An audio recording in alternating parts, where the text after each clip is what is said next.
There's a ton of things that go into the rivalry scene.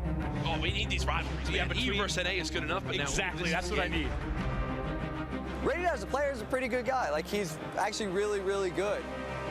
Me and Rated got into it a little bit after our match, only due to him kind of trash-talking some other North American players. He made a pretty rude comment to Looney about buying his dinner with the money that he took from him at Champs or something like that.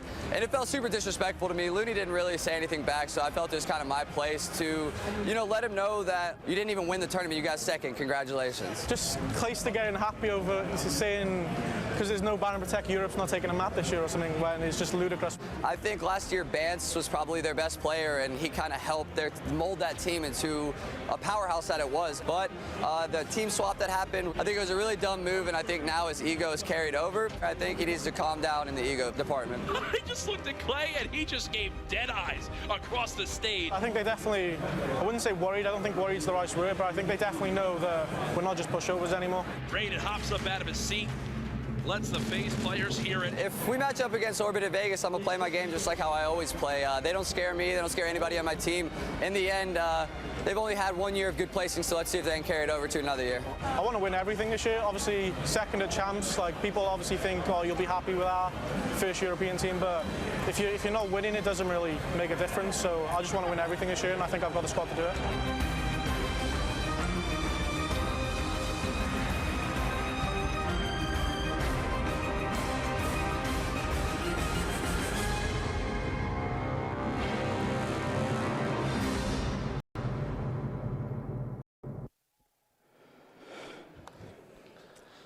Welcome back, ladies and gentlemen, to the MLG Las Vegas Open. Benson on the analyst desk, joined by the wonderful Merkin. We have Mr. X. First time here on the desk. I've been up there casting some games, Here, there, been over and there casting games. I've been everywhere but this desk. And TP was supposed to be here. I was like, I'm taking your spot. I want to go hang out with my friend Joe. You're a real fun. Oh, wow.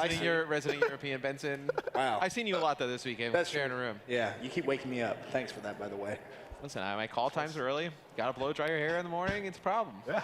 6 a.m. Takes him 2 hours to do his hair. Just wants to hang out with you, Ben. It was more like 7:30. Yeah, okay. Fair enough, fair enough. Anyway, up next on the main stage, classic North American versus European rivalry. We have FaZe Clan going up against Splice. Merk, I'm going to start with you. You've been praising the Splice boys, saying this could honestly be a, quote, European God squad. Are they really that good in your opinion? I think we're going to see here in a little bit. I mean, they've had some really close matches. They lose to Cloud9, Echo Fox. I think they just came back down 0-2 and win that game 5. So, I mean, I honestly thought they were going to handle their pool a little bit better. I think they had a pretty easy win over TK, but this is going to be their first real test. And this is a team that coming into this game, I was a little bit shocked to see them actually make a move, right? I mean, it was the first time we saw an EU team really put up a great performance at a CoD Champs or XP against North American powerhouses, and they make this move in the offseason. You know, you bring in Mad Cat and you bring in Jerd. And I still don't know whether it was like an upgrade or whether they're kind of staying stagnant. This is a big match for me to see where they are. I mean, you look at a lot of that roster, and they've teamed together on and off for years. I mean, you can go all the way back to what, GL8, back in MW3. A long time. Josh, Mad Cat, that kind of duo-ship has been around Europe for a very, very long time. And then, of course, you add Jerd into that mix, and what a scary, scary roster it can be. Yeah, I mean, that's just the thing, is it can be scary. Ban's probably the best player in Europe last year. Josh really changed from that submachine gun to a main AR last year, and he's just such a good leader. And then you bring on Mad Cat and Jerd, who have been considerably the two best in Europe for a long time. I mean, but still, the game has changed so much over the last year. I mean, the game has just changed over the last week or so, right? So I need to see more from this Splice team. I mean, to get by, you know, Echo Fox barely, like, doesn't really, like, impress me, like, so to speak. So I need to see them in a good match here against FaZe. But having said that, the flip side, is that not also true? You look at FaZe's performance. Has that really been one that's been so dominant to you, Matt, where you can sit back and say, yeah, FaZe, they'll have this one? So look, I think the changes of the spawn has probably hurt this team more than anything, right?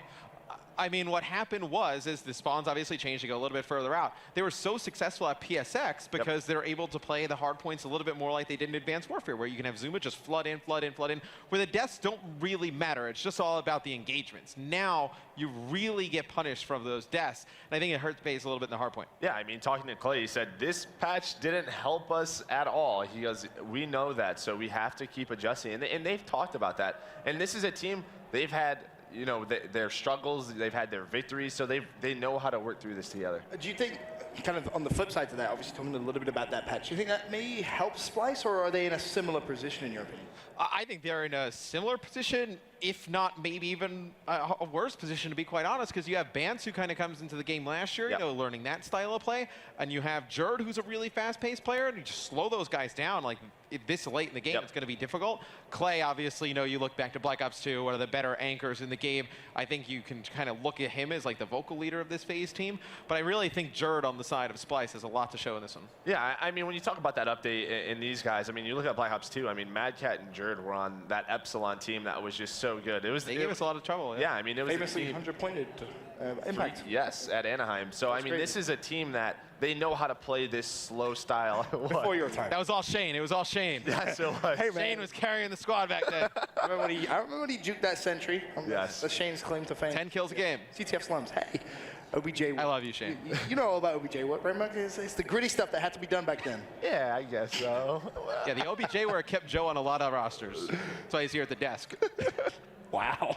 Savage. You're at the desk, too. Yeah, but I never really played, so it's fine. You played at 2013 champs. Don't try and... Yeah, exactly. And then Hey, and I beat you. Oh, actually, that's true. Yeah. Pretty bad. Yeah. But I played well. It all comes out now. It all comes out now. But FaZe Splice, up next on the main stage. I'm going to ask you, predictions. How do you see this one going, Nug? I think this goes to like a game 5. Really? Yeah, I think it goes pretty back and forth. I mean, I think both of these teams, you haven't really seen that clean of a match. I mean, I guess the FaZe 3-0 over Envy, but even all 3 of those games were just so close in themselves. I would give the edge to FaZe in this series. I think this is probably, actually, no, I'm starting to think about it. I think it's probably like a 4-game series. Yeah. I don't feel like Search and Destroy is like literally a toss-up, I think, in this one. And I think the Uplinks as well, even though I think Uplink is probably the more consistent game mode right now, because it's one that doesn't really change much through the patch. So I would favor FaZe in that one, but I do think the hard point at the beginning, I think it's one that if Splice can get control early, they're just going to kind of snowball and run away with. Who's going to be the... Oh, sorry. I know. I was just going to say, and what we've seen with FaZe the past, few matches on the main stages, they come out really hot, but when they slow down, That game 1 versus... Well, I'm not... was it Envy where it was just back and forth, and they had to close it out, but they allowed Envy back into the game. Yeah, they really kind of grinded to a halt almost, at that point. So I think key, as you guys have mentioned, is they have to start strong there. Well, that happened a lot with FaZe last year in Hardpoint. So the thing just watching through the whole CWL last year is they would get these big leads, and then all of a sudden they would just slow down, like get a little lackadaisical and let the other team kind of get close. And then like the next thing you know, it's like a game where they were up by 100, it's coming down to the last few seconds. It's like, if you want to consistently be getting those top placings, you know you can't let that happen. Got to play a consistent playstyle, that's for sure. There, of course, a look at Enable on your screens. He's been having a pretty solid event so far, man. And that's not this is a guy we haven't really touched on too much. Really, we've been focusing on Clayster and Attach, especially Attach. He's had such a good event. He was arguably the MVP at PSX, and this is. I think Enable could really benefit from this update. He's a slower AR player. And I think what Enable brings to this team, it doesn't really reflect in the scoreboard. It's just a ton of versatility, right? I mean, he can, let's say Clay is hot playing inside the hard point. He's someone who can go on the anchor and, lock down those spawns. He's a very smart player. I think the slower playstyle definitely serves him a little bit better than most in this game right now, to be quite honest. And I think also he's kind of grown as a Search and Destroy player. He's been a very good S&D player. That was definitely one of the game modes he kind of struggled with at the very beginning when he transitioned into Call of Duty. I remember having him in the Curse House, and he was like, man, just having that one life. Well, that's because he was coached by you and Maven. Excuse me, do you know what they placed under my guidance? Maven's coaching was bringing them Chick-fil-A. Hey, man, all you want to know, I got them to a top 4 placement. Maven didn't even get them in the league. Just saying. Just saying. That's facts. Sure. All right, yeah, it's coaching, man. Hey, man, I was a good... known for your analysis. Hey, don't be mean. Anyway, I'm kidding. FaZe versus Splice. In all seriousness, in this one, who's going to be the key player from Splice, in your opinion, that really needs to come out the gate strong? Obviously, you know this is a star-studded European lineup, but who has to go big? I think it's Bance. I think he sort of touched on it. How is this sort of updated hardpoint going to affect him? I want to see how disciplined he plays with his team. And Bance has been talking a big game recently. Seen him on Twitter. A lot, yeah. He has not made a lot of friends in the North American scene. So I think if you are Bance, you need to come out and have a good game, because otherwise, everybody's hyping him up, right? If he doesn't come out and kind of back up his talk coming into this one, he's going to be in for a lot of trouble for the rest of this weekend. Yep. You know, we, as Europeans, we like to talk a big game. We definitely do. There, of course, a look over at Josh. And Josh is a player who I feel only recently has been getting the credit he deserves. He's one of those kind of in-game leaders who traditionally they don't really get the props that they truly do deserve. I mean, Josh was a guy really who was sort of in that star-studded pack in Europe with Mad Cat and Jerd, and then he sort of took a step away when that Millennium team formed. He took a step away, took a chance on some younger players, and he made it work. Which is kind of funny because I feel like with Josh, it's almost like you put him in the same boat as Marky B, where like he was up there in Europe for a while, and then they kind of like fall into like this like odd area where they're playing with like newer players and they're trying to form teams, and they always had some success. Yeah, definitely have had a lot of success in the past. Excited to get this one underway eventually. Zuma, on the other hand, from FaZe, a player that we haven't really touched on quite yet. Matt, from everything you've seen so far, has he been having a decent event in your opinion? Well, look, at the beginning of this game, I thought this was like a game that was going to suit him really well. But now I think it's really up and down for Zuma. Like, he's going to start out games hot and just kind of continue through them. But when he is struggling and the game slows down, I feel like it's going to be harder, if anything, to corral him and kind of get him back in the flow of the game. Yeah, we've talked about discipline a lot, and really about the pacing and hardpoint especially. And Tommy, I feel, is one of those guys who can sort of just go one step too far before his team, and that's really where those staggered pushes come in. And it happens time and time. I mean, you know, as a player, it's like you start like racking together kills, and like you don't even realize like you're just amping your pace up, like you're just roaming around a little bit more, and you're just pushing things out further and further and further. And now with the way the spawns are working, you keep pushing that further and further, you're going to put them right next to the hard point, and that's going to end up hurting your team pretty bad. And as a player, Merc, how difficult is that to actually change almost? Because obviously you go back to Advanced Warfare, something that we kind of talked about. You know, Zuma could be very aggressive, you can get away with it. You go to a slower pace game, I mean, how difficult is that to change your own playstyle? I mean, it's very difficult. I mean, these guys have had, what, like 2 years now where this hardpoint has played at such a chaotic level, and now you have to slow it down back to that sort of, you know, boots on the ground Call of Duty level, where that was the biggest change for me, right? When Advanced Warfare came out for players like myself, TP, it was like, I just can't. Too slow. It's just too slow. Yeah, I needed my corner camping. That's just what I like to do. But I feel like, I mean, you've seen some players this weekend. Like we were talking a little bit about, you know, Aches. Like he's played phenomenal just because the game actually fits his play style now. I think you'll see some players who will, you know, in the last year or so, where you're like, oh man, do they still have it? Like really kind of come back and excel. Just in a broader question, I just realized, right, this is the first time you've really been on the desk. I asked Merc, kind of threw him under the bus a little bit earlier on. Overall predictions for this event, I feel like has gone completely out the window. Out the window. Where do you currently stand on who could come out and take this? Is FaZe still potentially that #1 squad, obviously winning PSX? They do make it through groups. Didn't seem the most convincingly, though. I'm actually going to say I'm still the only team that we did like some caster predictions before this, and I think I said I was going to have like, you know, FaZe in my top 4, Optic, and the one team that I picked in my top 4 that I still actually feel confident about is Cloud9. To be quite honest, because you know how Aches is. Like, he just takes his foot off the gas in group play. Like, they go up 2-0 in every series they have during groups. Like, they win, like, just... And those uplinks are pretty close that they have. So, like, if they could kind of shore up their uplink game, it's like those are 3-0 wins. It's like how many other teams, you look at all the groups, how crazy it is, come up with big wins like that? Nobody. So I feel like pretty good about Cloud9 going into bracket play. Okay, that's an interesting one. I didn't really have much conversations around Cloud9, but we'll see how far they can go. Of course, here, a look at our map set for FaZe versus Splice. North America versus Europe. Breakout hardpoint, then a Scorch, Search and Destroy, and a throwback uplink. The first 3 maps, do you think they favor anyone specifically here? I'm just looking at that game 1, and that's really going to be the test for these two teams when we talk about discipline, because there's so many rotations on Breakout that you can get so many points on each hill. I would actually say game 4, for me, looking at Retaliation Hardpoint, that's one that's really unforgiving when you're rotating to Grave and Broken. That's one where if FaZe is not really kind of disciplined and on the same page, that's when they can get burned on pretty bad. Do we go to a game 4, though? I think you do. I think the series. I think the series is going to be 4 games. I think the Search and Destroy is up in the air. I'm excited to see what happens in this breakout game 1, and then I think uplink I would probably side with FaZe. Well, our players are just getting themselves ready on the main stage for now. Though we're going to go to a quick commercial break. When we return, FaZe Clan versus Splice.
Welcome back, ladies and gentlemen, to the MLG Las Vegas Open. FaZe versus Splice about to get underway. Championship round 1 from our winners bracket. And just briefly talking about our winners bracket, Matt, I'll start with you. How are things kind of shaping up with it? So I saw it a little bit during the break. We were looking at it, and I believe at the bottom side you will have Cloud9 going up against Elevate EU, and then it'll be Allegiance going up against E6. And like I said, I felt pretty good about Cloud9 top 4. I still feel really good about this team from the standpoint as I was trying to make the argument to him during the break. It's like the slower play style suits 3 of their players. Yep. And you look at the other teams, it's like everyone has one guy who's like significantly hurt, whatnot. Assault, already a slow, very good AR player. Ricky and Aches can just be those like slow, tactical players. They're very smart. They never put themselves out of games. They're never going to feed you streaks. They're always going to keep these games close. Yeah, but I also think down there you have to look at E6, and they're going up against Allegiance. But I think E6 could has an even better chance to make that run. I think you could look at them potentially getting into the winners bracket final. Absolutely. Which is crazy. Like a team, like I remember, I think one of our producers, Mark, was like, "Oh, has a team ever like actually come out of the Open and gone all the way to the final?" And I think Revan said maybe during Black Ops 1 it happened with one team, but I couldn't think of anyone off the top of my head where it's happened with. And if we actually have that at this event, that would be a long sick. time. That'd be nuts, actually. I mean, you know, potentially E6 could be one to do it. But then at the top side of the bracket, Merc, what kind of games? Obviously, FaZe Splice, that sits at the very, very top. Underneath that, Rise LG. I mean, who makes it to the winners bracket from the top side? And you talk about that Rise LG game, and those are the 2 teams that sort of swapped teammates. So a lot. They like each other. Very good friends. Very good friends. Of course, FaZe Splice about to get underway. Here, of course, our rig draft on the left-hand side, Splice, the right FaZe. Merc, you're looking intently at the rig draft. Anything catch your eye? Yeah, I mean, just that Centurion on Clayster. We'll see how he places it on this map. That's always sort of a discussion around. You know, do you take that Centurion? I have not seen a great Centurion use. I think especially with how important the spawns are now and how big anchoring is, overdrive on somebody like Clayster would have been big. Yep. Well, map number 1 about to get underway. North America versus Europe. FaZe versus Splice. We can send it over to our castles for the series. Oh, ladies and gentlemen, pool play is done, and it is time to get into the bracket. Courage joined by Chance for what is gonna be a hell of a match. EU's finest versus NA's finest. It's Splice versus FaZe Clan. And off the break, we're gonna follow Bance through the respawn to see how we can go ahead and go for the break on this first hardpoint. Well, the break is exactly what you're gonna need to see. These players are gonna be favoring that shower side so much. You see Clayster right now, he's gonna be the player sitting inside, and it looks like Clayster and Vance are actually prepared for each other. Zuma's gonna win the gunfight over inside of showers.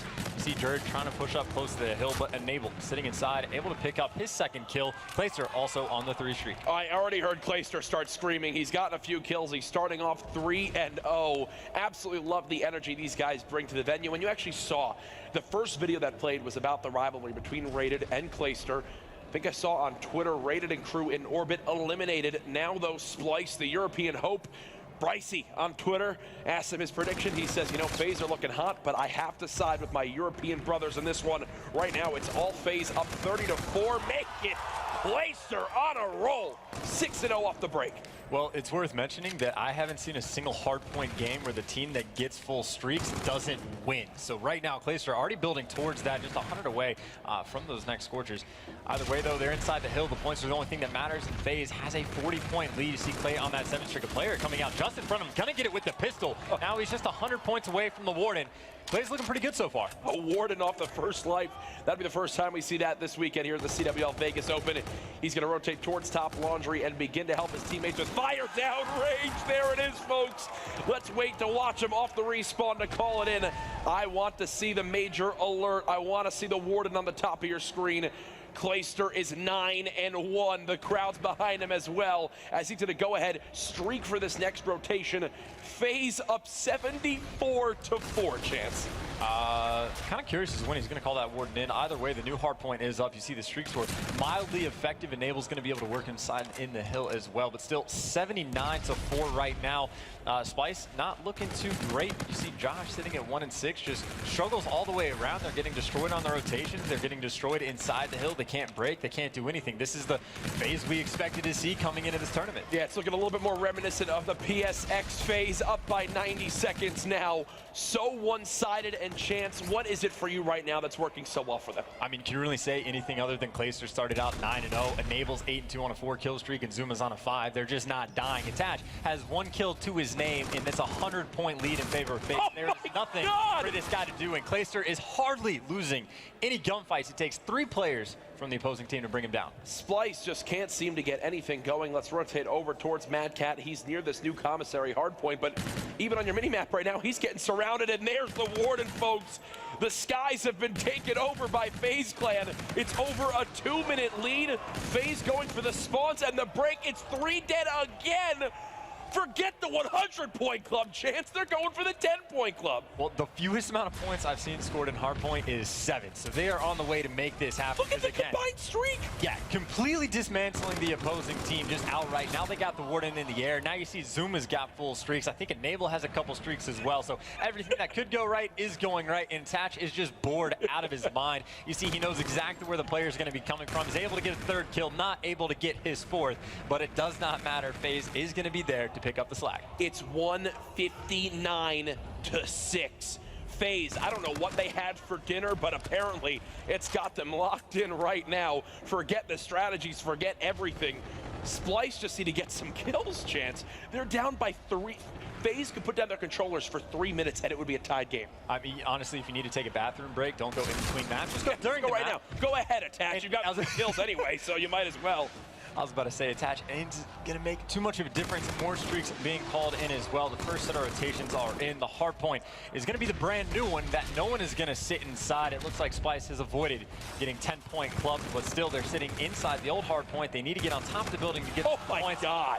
And that Warden is just flown away, but no matter, 170 points between these 2 teams. I'm sorry, European CoD fans. There's no way I'm watching Splice in this scenario. Nobody on their team has even reached the 10-kill mark. They've got a combined 11 seconds in the objective. Play is not missing. 21-6. Folks, it is 200-11 right now. This is the most one-sided hardpoint I have ever casted it in my entire casting career. So we're getting to the point where Enable and Attach, if they pick up a few more kills, are going to have more kills than the enemy has points. They might beat them 250-11. They already have the rotation. Oh. This isn't right. What, Chance, you're speechless. I'm not speechless. This is boring, honestly. There's nothing to talk about. Chance always so blunt. They're on the rotation. Everyone dead again on Splice. One final player challenging. 230-13. Okay, this is a wake-up call or something. Scorchers coming in, 237-13. Chance is standing up. He's not even looking at the screen. One final push. The crowd getting into it now. Folks, this is a slaughter. Splice are barely holding on for any time. I do believe Pants has stopped it for the moment. 247-16. They might get the rest of scrap time, but no, I think FaZe want to make a statement. They want to end it right here, right now. They're trying to do so. Bance putting everything in it that he can. 247-22, attaches there. 250-22. Somebody call someone. We can't show this on stream.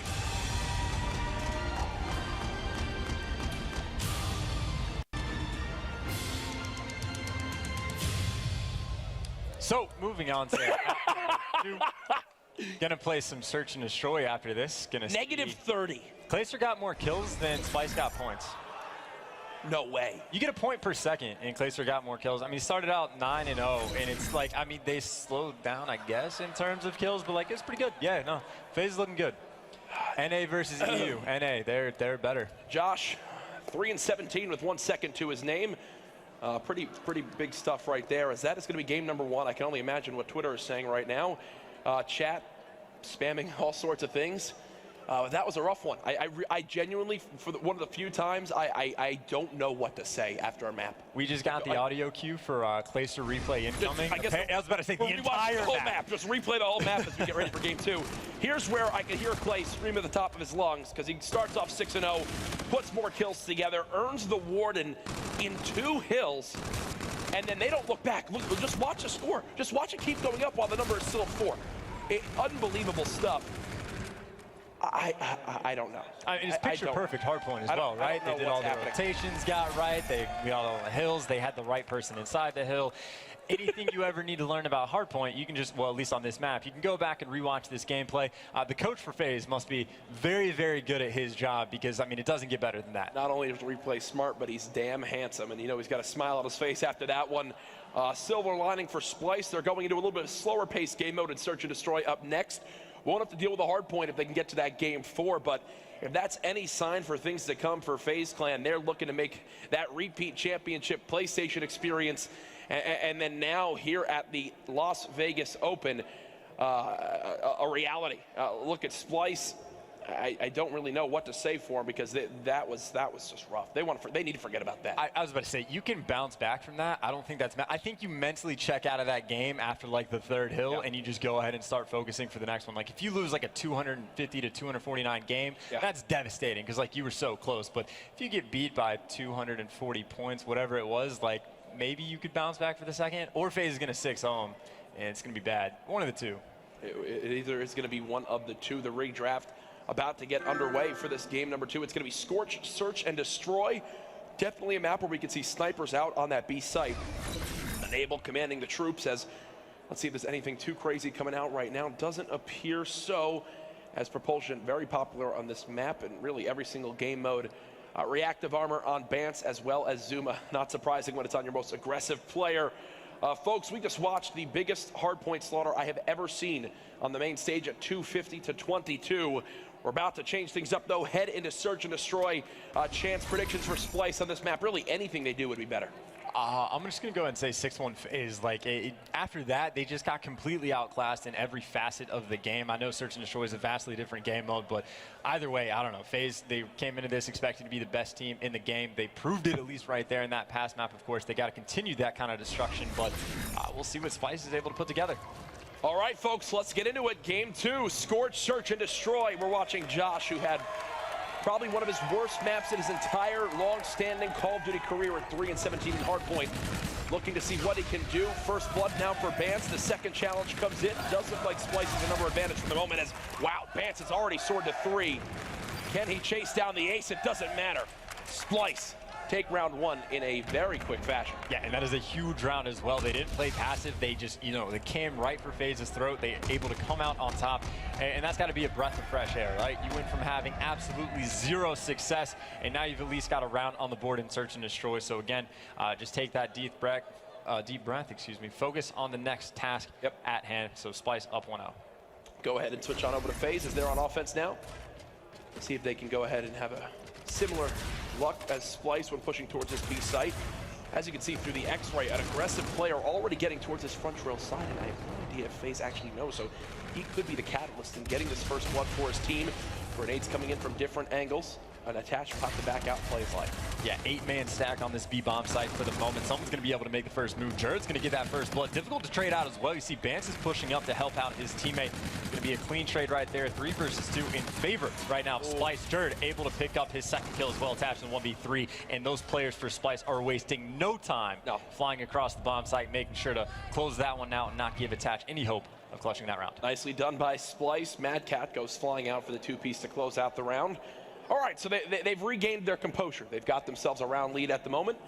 As we continue on through, Splyce will be back on offense. Seems like right now, Chance, it's paying off with them just getting aggressive, getting into FaZe's face before really any sort of strategy could come into play other than just run at the enemies and win the gunfights. Yeah, it's kind of like a dance around that B-bomb site, and as soon as that first blood comes in, the team can now be aggressive. Of course, the bomb, once again, going over towards B phase, though. They are triple stacking mid-map, and it looks like they're just going to go straight through. The player watching the flank for Splyce is supposed to be Josh. Josh is pushed through all the way to the 8 bomb site, and you see Zuma already able to pick up that first kill on the flank. Now players have to turn around. Jared is able to get 1. He thinks there is more players back here, but look at Josh right now on the mini-map. He's all the way in observation. He's actually going to run straight past the player. Placer able to pick up that kill. That's going to leave Bance in a 1 versus 2, and they know exactly where he is going.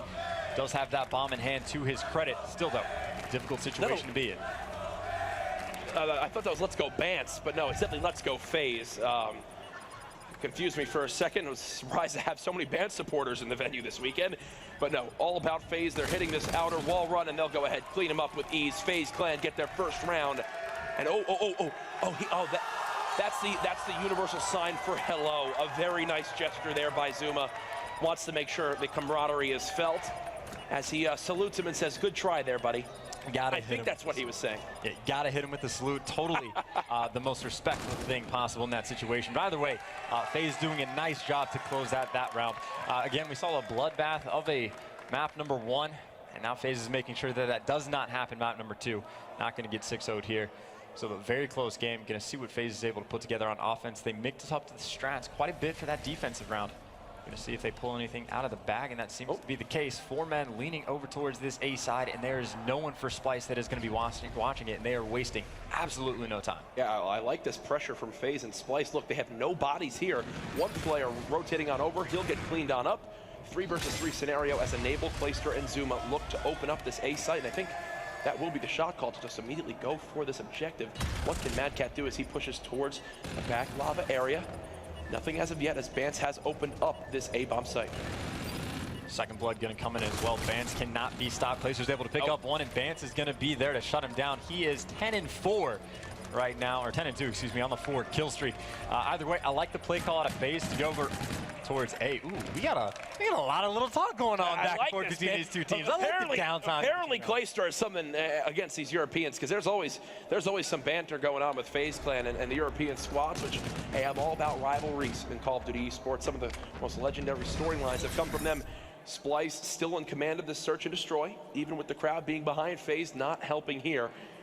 As so far, this has been the Bance show, man. The guy's 10-2. I got to show him more love. He's back on another streak now, earned himself the Scarab.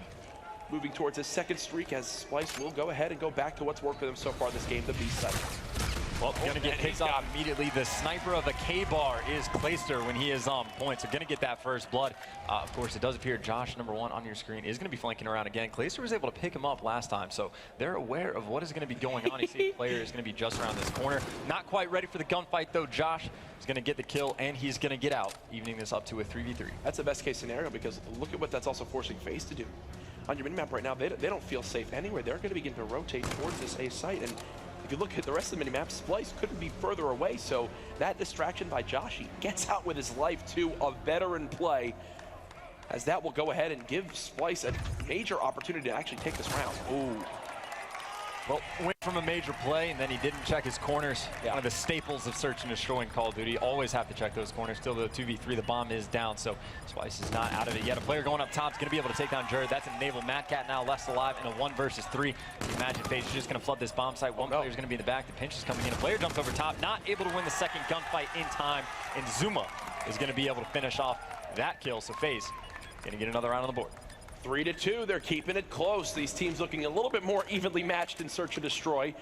Big difference in that round. Bance shut down right away by the precision K-bar shots coming out of Clayster across the map. Here it is from Zuma.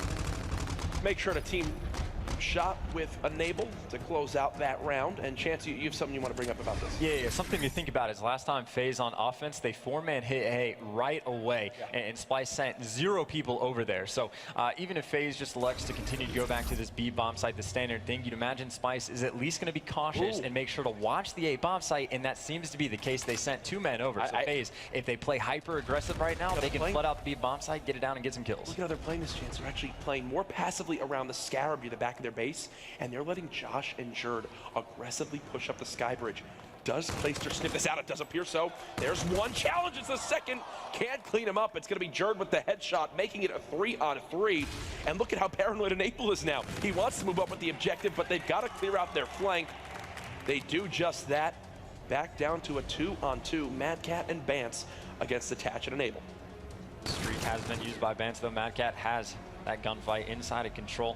All 4 players stacked up around this area. All comes down to gunfights attached. Gonna have 2 players out in front. Is able to pick up one, not able to get the second. Mad Cat gets the beat down. Enable gonna be coming in from the back. The payload is gonna get used as well.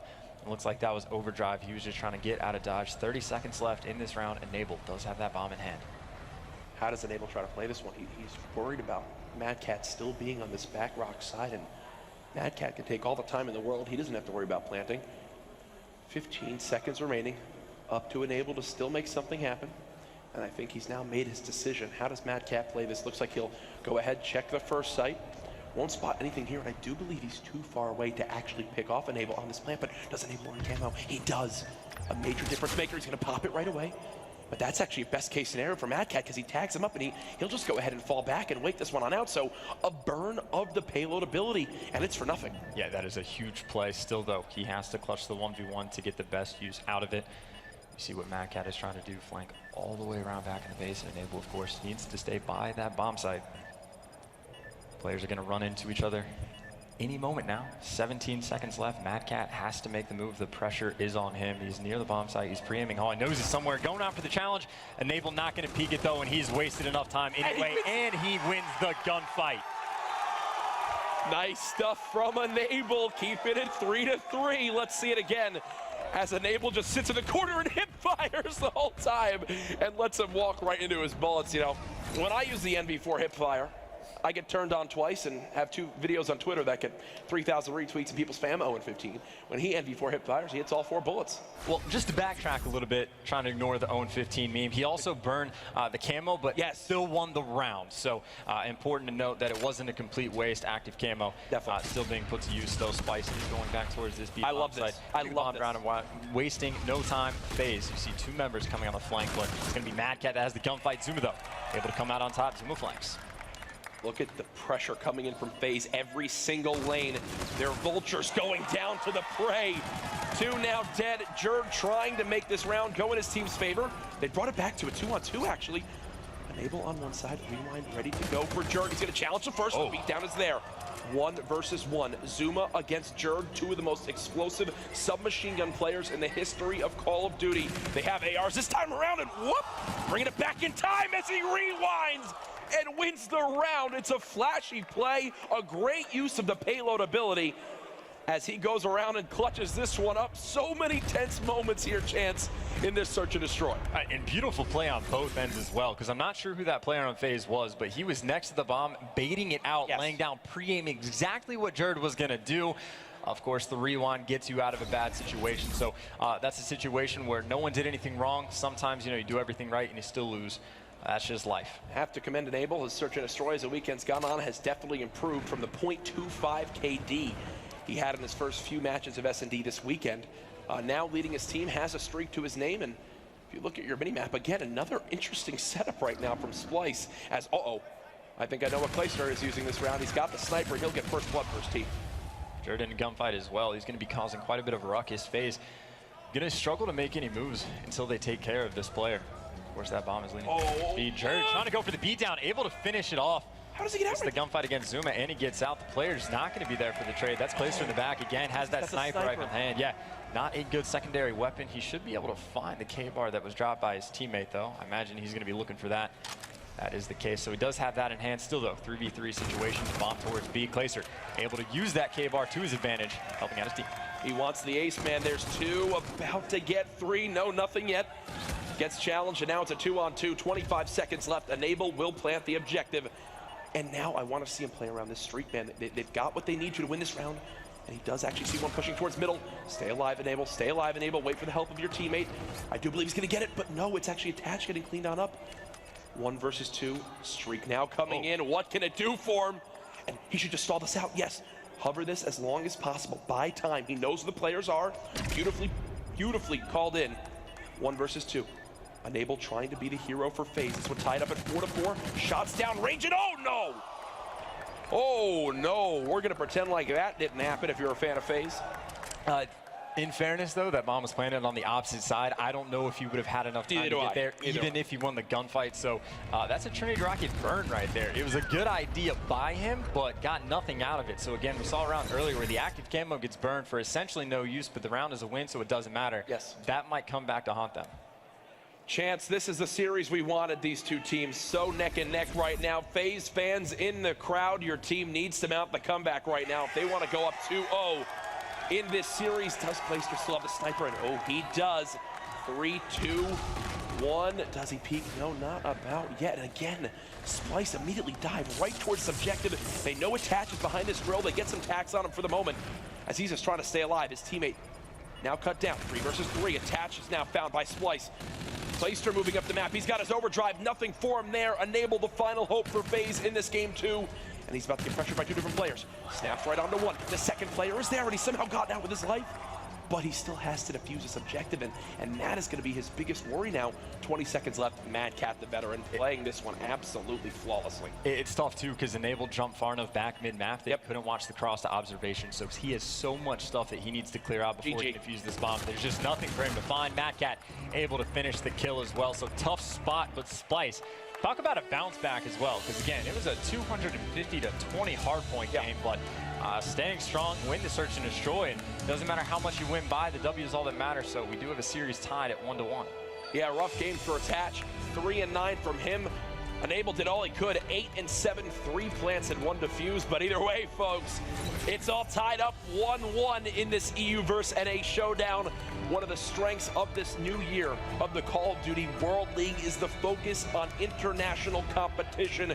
We're here at the CWL Vegas Open. We've got the CWL Atlanta Open out there in February. Obviously, the Global LAN League, where we will have European teams as well as APAC teams involved. And then later on this year, Anaheim and Champs. We're going to be seeing a lot of this battle, and that's what gets me excited about these storylines building up already in just our first weekend of the CWL 2017 season. Sure, and focusing on this individual match, though, bring it back down to the smaller picture. Do you think that map 1 is a fluke? Not that FaZe shouldn't win that, but the 250 to 20 stat line, do you think that's a fluke? Or will Splice just have zero hope of being able to win this next respawn? No, Splice definitely have a hope of winning this next respawn. I think that first map was a sign of FaZe doing everything right, but also not missing a beat. Like, that was some of the best hardpoint I've ever seen played. And when you add in the gun skill that this team has, that's why this FaZe team was formed, what, almost a year and a half ago now? One of the longest standing rosters in Call of Duty since Advanced Warfare. So this team, they want to prove that they should beat this European powerhouse in Splice, but we've got ourselves a 1-1 series. You see Zuma there going through with the rig draft. We'll bring that to you here quite soon. Look now at the side of Zuma there going through with the rig draft. We'll bring that to you here quite soon. Look now at the side of Splice, as they're definitely happy to have brought this game back from what was that first map 1 loss. Yeah, and so the second question is this a must-win for them? Do they have to win the uplink? Because again, if they lose this, they got to go right back into hardpoint. And again, like, even if it's a fluke of a map number 1, like, FaZe is obviously looking incredibly strong. Yeah, I think you can say safely that I think this is definitely one that they need to win. I don't think it's maybe a must-win quite yet to that occasion. That made no sense. Yeah, no, that made no sense. The same word. I'm going to distract you guys. Let's look at the map order and see where this series stands. Woo, thank you, Brian, backstage, making sure we get that up on the screen before people make more fun of me. Throwback uplink up next. As Chance, that one got you real excited. What's up with this? I mean, didn't necessarily get me excited. We've seen some low-scoring games on it so far. Again, a lot of very passive play. I know EG kind of showed off a one-point toss you can do over Grandma's Hill if you're attacking that barn side of things. So a lot of new things we're still learning from these teams. Maybe EU guys have some tricks up their sleeves. Not too sure. Don't really know how to call this one either. You definitely want to give the slaying edge to FaZe, but even then, again, it's unsure of how much, because again, Mad Cat, Jerd, fantastic players. Bance was able to pull off second chance flash. Like, they have the roster together, so. Game 4 will be retaliation hardpoint, so when it does get there, I think we saw Envy and FaZe match that back on day number 1. Placer talked a little bit about the hardpoint statistics. I'm excited to watch that map, but first we've got ourselves throwback uplink. Chance, what do you think about this map and game mode combination? Who do you favor coming into it? I mean, I pretty much just answered that question, right? Like, it's generally a slow-paced game. I don't know who to favor. Again, I haven't seen these EU guys get to play it much at all, just based on the slaying performance we saw from map 1. You have to imagine that FaZe is going to be strong. We already know that they are a very good uplink team. So I'm definitely leaning towards them. However, it, of course, remains to be seen. A lot of Call of Duty left to play, at least 10 more minutes just for this individual game. And map number 3 is underway. Oh, I love you. I love you, Vegas Sprout. I'm looking down at you. Keep getting loud for me out there as we're now in game number 3. Uplink on throwback. We're watching Attach from FaZe Clan as he's the last alive. Going to try to stall whatever pressure Splice can put on. There goes 2. Attach off the break of this game keeping control of the map for his team. Well, now, number 2 on the mini-map, Jerd, he is all the way in his opponent's base, but there aren't any gunfights for him, so he needs to get back mid-map, try and pick up some kills. That's what he's going to do.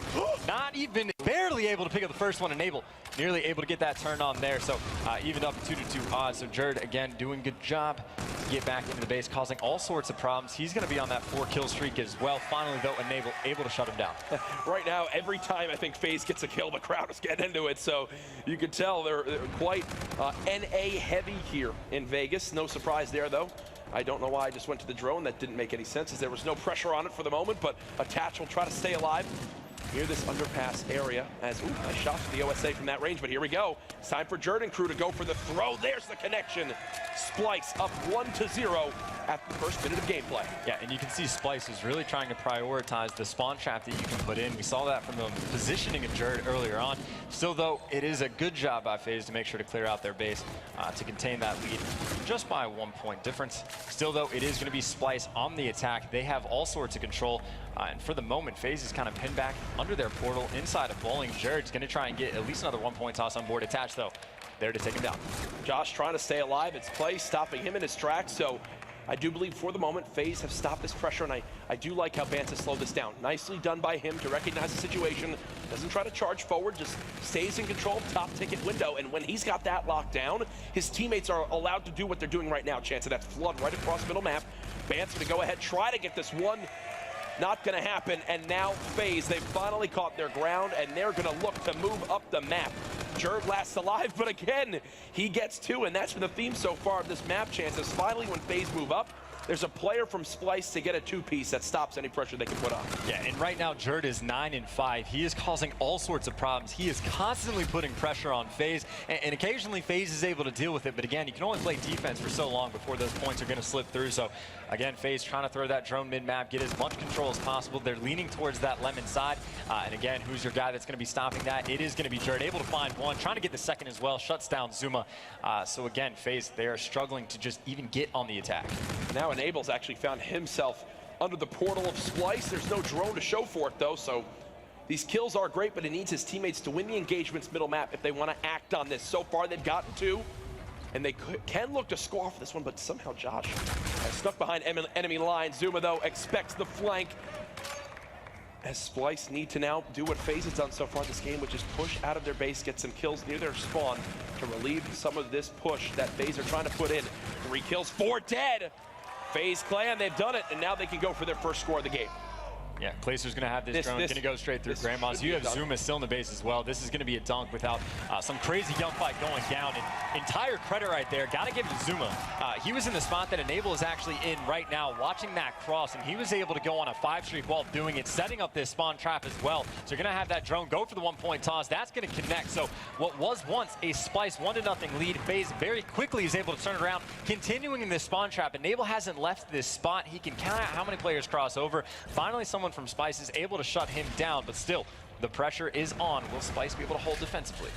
Clayster just holding this top vending side. Does get cut down from close range, and it's going to be up to Enable to lock down middle map. We'll see how long he can stay alive for. It doesn't seem like it's too much. The OSA from close range from Bance shreds him in 2. And I do like this pressure now from Splice. You've got to get bus control, which they do now have with Bance on your minimap, but it's attached with the 2-piece. So many times at Uplink this weekend, we've seen where a team is about to push forward, make a play happen, and then there's a miraculous 2-piece from the defensive side to really force the offensive team to get crafty with their play. Here's another example. It's Clayster this time around. Bance, though, with 2 of his own, as he's left last alive. Yeah, Bance needs to pick up more kills. He is going to fall, so it's not looking very good for Splice to get more points on the board towards the end. It all comes down to those gunfights, but it is going to be FaZe putting on the pressure. Attach already inside of Silo. He's able to pick up a second kill. He's on a 5-streak, by the way, 250 off of that Trinity rocket, still inside a barn. He's just shooting players in the back. They haven't been able to figure out exactly where Attach is going to be, causing all sorts of problems. Finally gets shut down. Still, though, that drone is just hanging out by Blue. We are going to be going into side number 2 with a 3-1 lead by the FaZe clan. The respawns looking like FaZe's key to success in this series, as they are up 3-1. Cool, calm, and collected is the team. Clayster and the squad, once they got control of middle map, they were able to rally it in for what, a dunk and then a 1-point play. Outside of that, though, it was a lot of push forward for a team, get wiped, restart from your base, and do the same thing to the opposing squad. Yeah, I was going to say, Splice probably had control of that side for 3.5, 4 minutes, but as soon as FaZe had just a moment to breathe, they completely broke through to score 3 quick points. And that's what's even scarier now for the side FaZe is on, because typically, FaZe are now on the preferred side with rallying in those scores. You force your opponent to spawn out in your blue, and then you just push forward with the objective. Clayster's already going for it. The one just over, just nearly misses the portal, but hey, it doesn't matter as Clay is still there. He dunks it on in. 30 seconds off the break, and that's a score for FaZe. Calculated play. That was done on purpose. He knew Attach was going to be there for the putback. It is a bit unfortunate. If he was able to connect, Attach might have been able to have his gun out to set up for the spawn trap, but no matter, points are points. Still, though, Splice hanging around mid-map. They have control just for a moment, but again, Zuma, he's just causing all sorts of problems. He's behind enemy lines, but look, and now he's incredibly tough to deal with. Yeah, he's expecting them to keep spawning blue, but there's actually no pressure from FaZe on that bike path area, so they just spawn behind him and shoot him in the back. He says, okay, thanks, Zuma, for that one. As pressure will remount towards middle. 4 minutes remaining, and for the difference in score between these teams. You haven't seen Splice get a full 4 dead on FaZe yet this map, and I think that's something they're going to have to change up if they want to come back in this game. Jerd trying to sneak through. There's the one. He connects with it. 5-2, now back within 3. Difficult play, but he was able to pull it off. Just a 2-possession game now between these two teams. Of course, that push is going to allow FaZe to get that control again. You see how far up Zuma always seems to be pushed. He's always behind enemy lines. He's in the building right now. Madcat's just trying to relieve some pressure. Able to pick up that kill on Clayster. And again, that's going to be nice little reset. We're going to have another opportunity for Splice to be on the attack. Jerd moving forward with the drone. He's got his lead blockers. 1 dead on FaZe. Oh. Not quite. Okay, well, you know what? Let's just switch off of that, and we'll go ahead and refocus towards Madcat as he will try to stay alive in the FaZe base. As they try to go for a crafty one, it doesn't work out, and wow. 3 go down for Splice. FaZe stop without letting up a point. And again, we saw just as soon as FaZe gets a moment to go on the attack, they can completely run the score over. That's going to be 3 down in their favor. The last player alive is going to be Top Ticket. He's shooting as well. Jerd's able to take down 1, but probably you're going to expect overdrive. To see the overdrive comes in. That's going to be another dunk. More importantly, another 3 down. Spawn trap time. Here it comes, folks. The spawn trap FaZe have been looking for. Now the score, 7-2, 2.5 minutes remaining. This could get out of hand quickly if they can't shut down Clayster. And look at that spawn trap as well. You saw Enable. He was in his spawn watching the overextension. They had Zuma watching the trains, and the other 2 players were in the base. So they literally had entire map coverage setting up just for a single spawn trap. Now Zuma's going to be able to get in another dunk. That is played absolutely perfectly. That is textbook throwback uplink. Shoots Attach in the back, but hey, the damage has been done. 9-2 now the score. This was the setup I'm talking about. FaZe, when they've got this locked down, it's going to be tough to break. Clayster with the 2-piece, still putting on the pressure. Splice, they do have the right idea by getting control of Bus again, but Clay, he sniffs it out. This is just rough to watch. As this respawn is getting so one-sided in these final minutes, you're going to see the drone picked up with Clayster in bowling. They have nothing to worry about on the flank. If he wins this one-on-one, there should be a dunk coming in for Attach. Instead, he'll settle for the 1. FaZe up 10-2. Minute and a half left, 8 points between these 2 teams. 4 times they're going to have to get a dunk on board. It's not impossible, but it is certainly not going to be easy. Jerd, though, has that in hand. Looks like he's going to go for the quick 1-point toss. The interception not going to be there. However, URC FaZe is able to take it. 2 kills, make that a 3rd. Madcat's last one alive, and that is 4 down from FaZe, and that's all they need. Every time Splice has scored, they haven't been able to rally like FaZe has. If you think of the amount of times where FaZe has scored these points, it's been like 10 points in 3 minutes of actual gameplay. The rest is contesting for middle. Meanwhile, Splice has these 1-point plays that has really just been because they try to do whatever they can with map positioning. It doesn't really work out. 55 seconds left. Chance, I don't see any reason why Splice should come back in this game. Well, now really the question is Retaliation Hardpoint's going to be our next map. Yeah. We already know FaZe looked pretty good on map 1. Did they? They look incredibly good on map 3 as well. Is there anything that Splice can even do in respawn against FaZe? They have the team that's capable of doing it, but right now I think it's just FaZe being so well practiced, so prepared, showing why they won that PlayStation experience. Here now this weekend, they're cruising right on through. 20 seconds left. We're just waiting for time to tick down. Now it's just padding the stats as Attach is 32 and 20, Zuma 30 and 21. The duo making it happen with the ARs used to subs. Either way, they're matching the meta. Folks in the venue, FaZe Clan will go up 2-1 as they go back to the game mode that they beat Splice by 228 seconds in earlier on this series. I mean, this is just crazy, right? Like, this is about as close to perfect Call of Duty as I think we've seen in quite some time. Because, I mean, again, in the respawns, I'll say. Yeah, because well, this is very early on in the game cycle, but even that setup they had for the spawn trap, they had Enable back in their spawn, watching the full overextension. Yep. Like, they're cutting off things in their spawn when the drone is going for more points. Like, they have complete map coverage. Like, I haven't seen that yet. And what is that an example of? A well-practiced team. They know there's only two ways that can be broken, and that's overextending through the mid-train or sending a super long flank through back barn. Enable reads it perfectly. You've got to call that cross, and as long as they do that, they will continue to rally in those points. FaZe Clan now up 2-1 as Splice.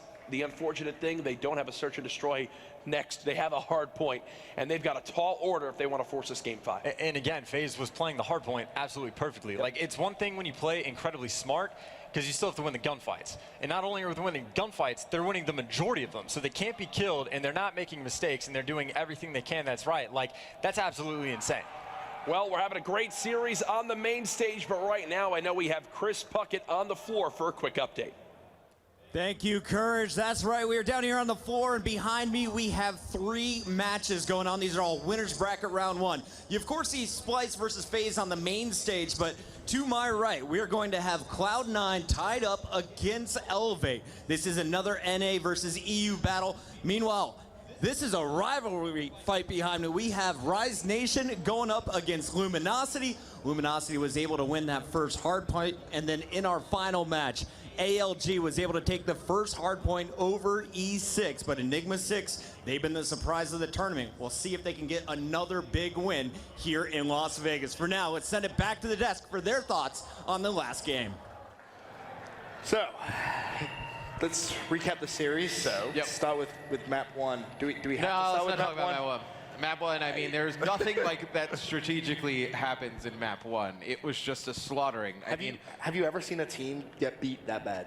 Yes. So, okay. We got story time. ESWC 2014. Okay. I think it was Momo. 2013. I think it was like 250 to 4. It's pretty bad. But didn't that series go game 5?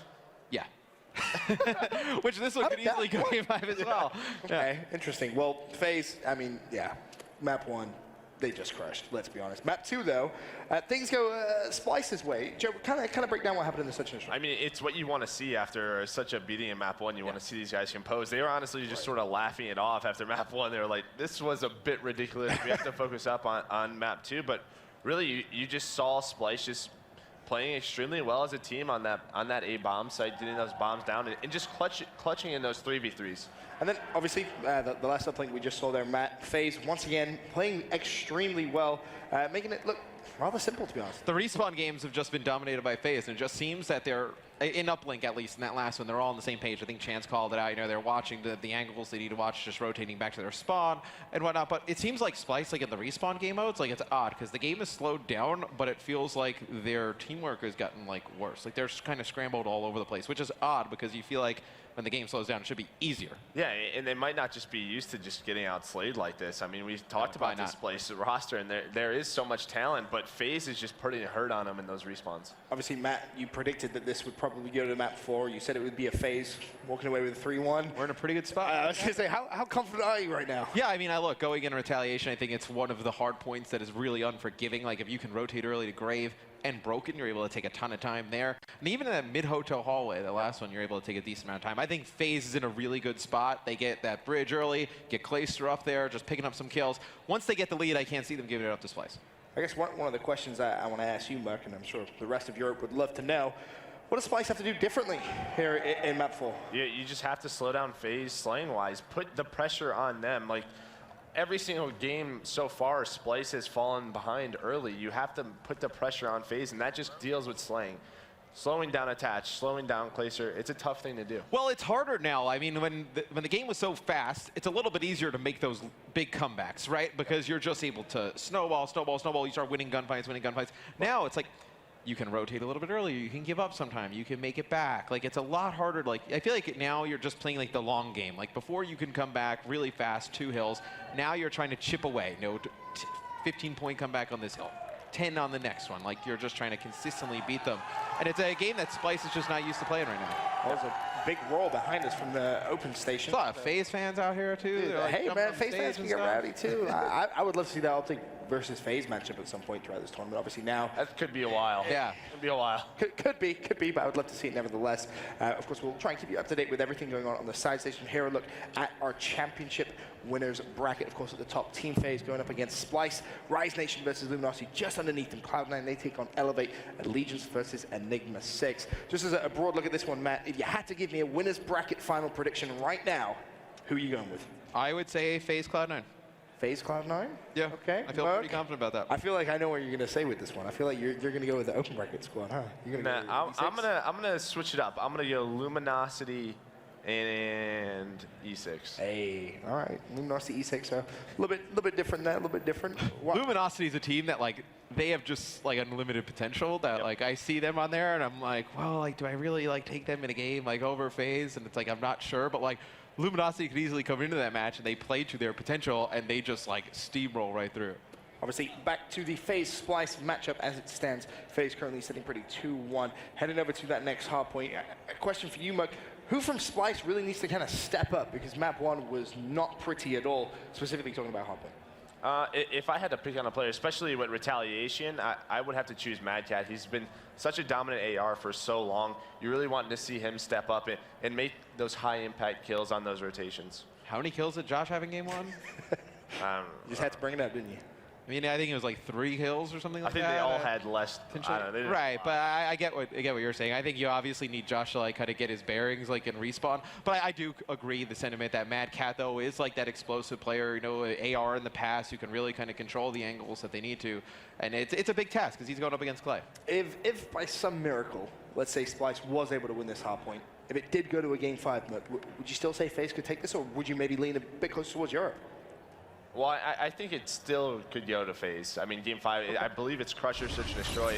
And I had a Coach Reap sighting earlier today. Okay. I saw him in the venue, so I know that he's got those guys playing a lot of Search and Destroy. So, you know, they definitely have the potential to win it. You're still thinking FaZe as well, Matt? Yeah, I would still go with FaZe. I'm not. I wouldn't change my pick. If it goes to 5, I would still stay with FaZe. All right. Well, the rig draft for the next hardpoint map 4, of course, underway. It looks pretty business as usual there. And this is something you touched on a map like Retaliation. Neither team has overdrive. They both took Centurions. It'll be very interesting. Very interesting indeed. Well, map number 4 about to get underway. That means we can send it back up to our wonderful casters for the series. Beautiful stuff, guys. Major props to Puckett as well as some boys on the analyst desk. Long days. A lot of fun, though, here at the launch of the CWL 2017 season. We're back in Hardpoint, folks. FaZe Clan and Splice. Let's see if this one's a little bit closer. Please let it be closer. I really do want it to be closer.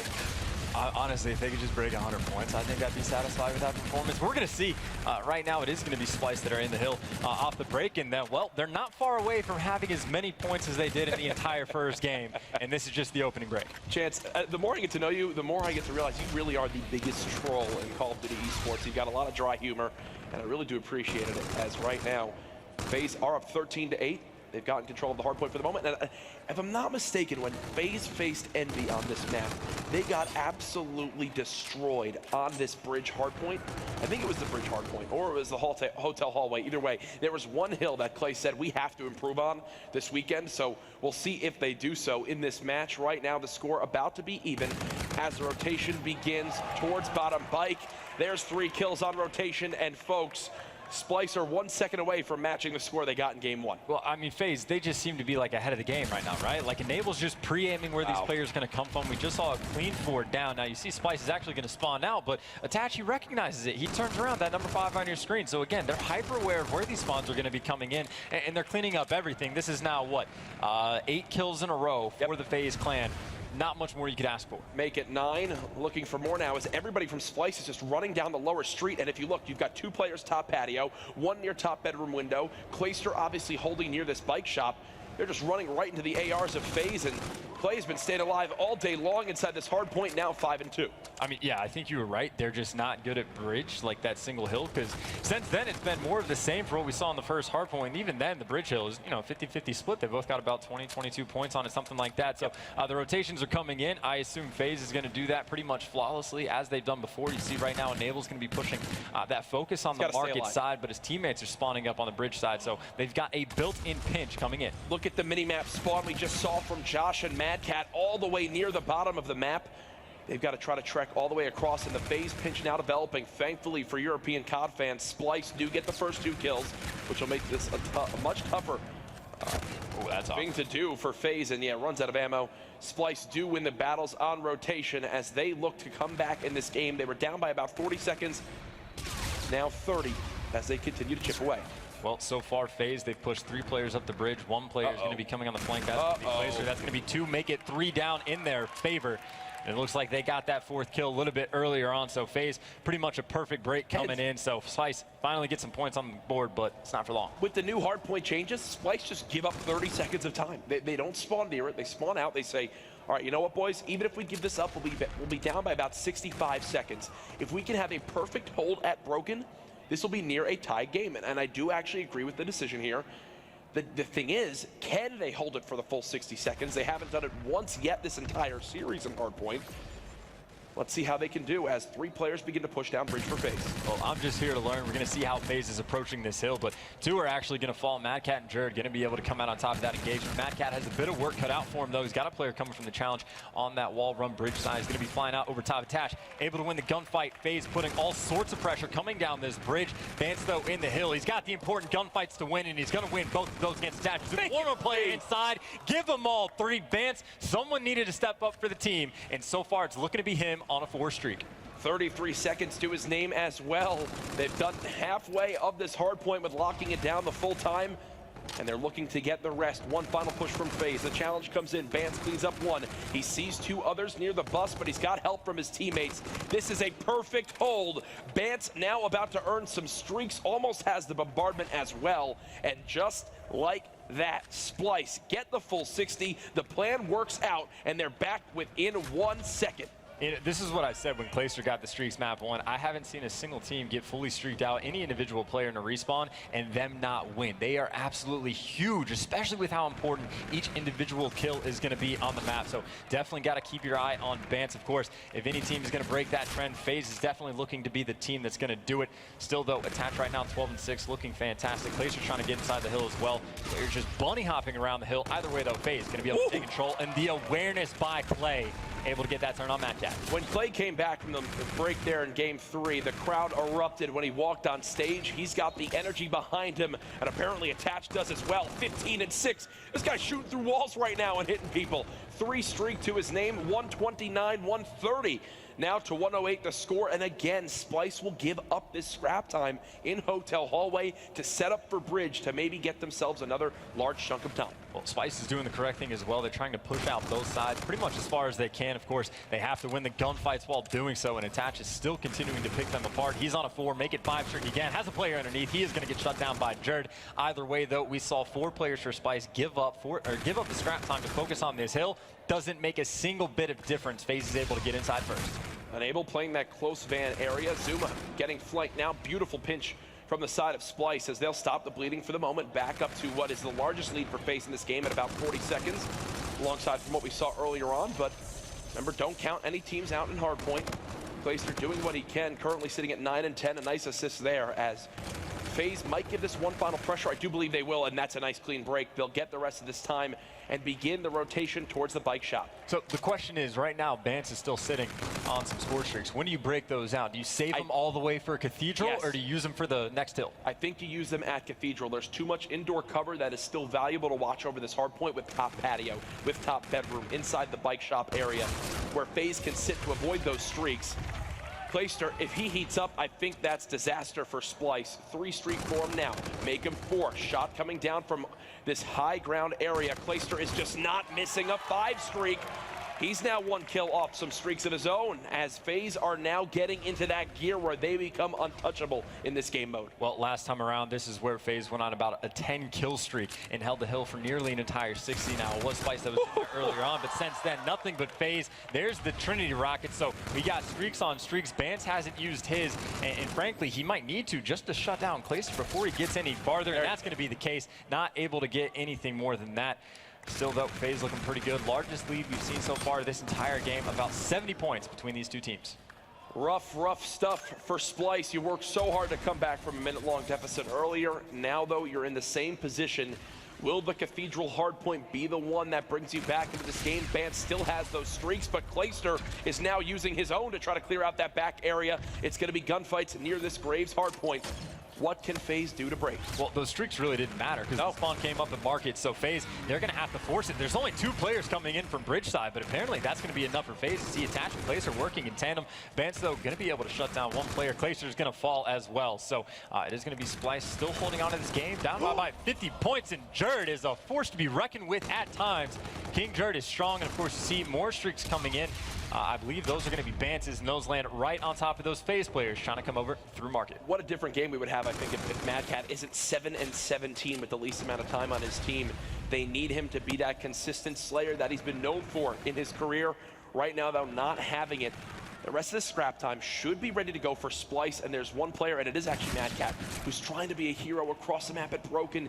He just can't get the kill on rotation.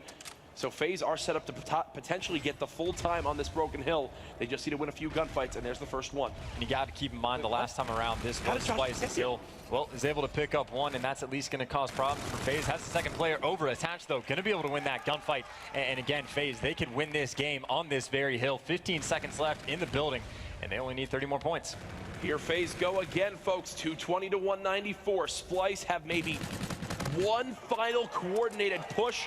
They're 2 dead now, about to be 3. FaZe doing everything they need to stop this pressure from Bridge.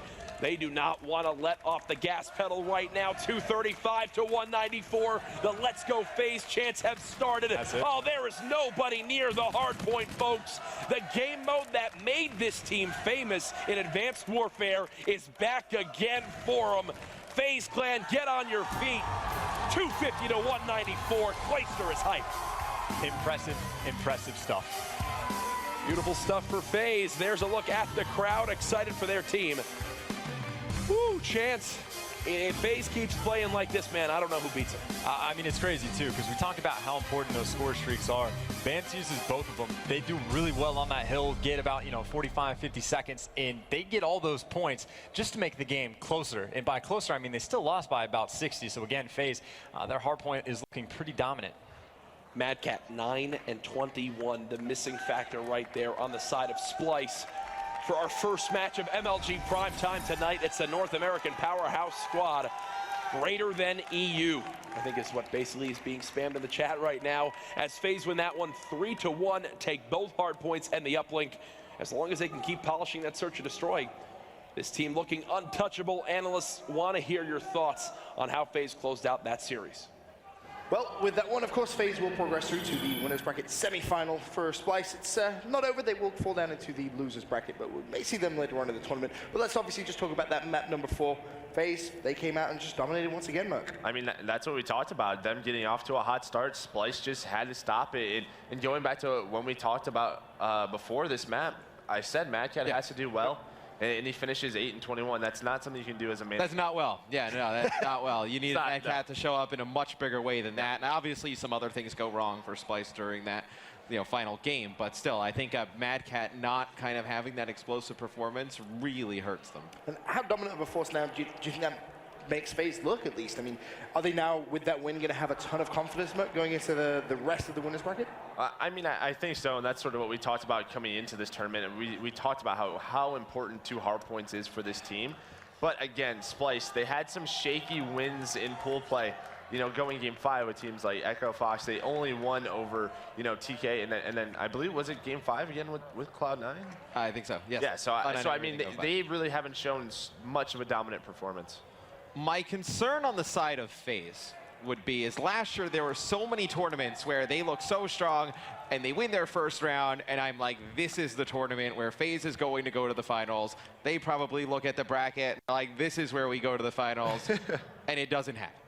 It's like they can't look forward. They need to just take this one game at a time. This match is big, obviously, getting by Splice, but still, like, you can't kind of look at this bracket and think like, oh my God, Envy's not here, Optic's not here. Like, this is like open, like it's going to be easy, because it's not going to. Yeah, I mean, their next match is going to be Rise or Luminosity. I think that one of those two teams could definitely slow down this FaZe team. Okay. If you had to hedge your bets on which one it would be, who'd you say? You know what I bet? I put Luminosity in the winners finals. Okay, all right. I'm just making sure you're consistent.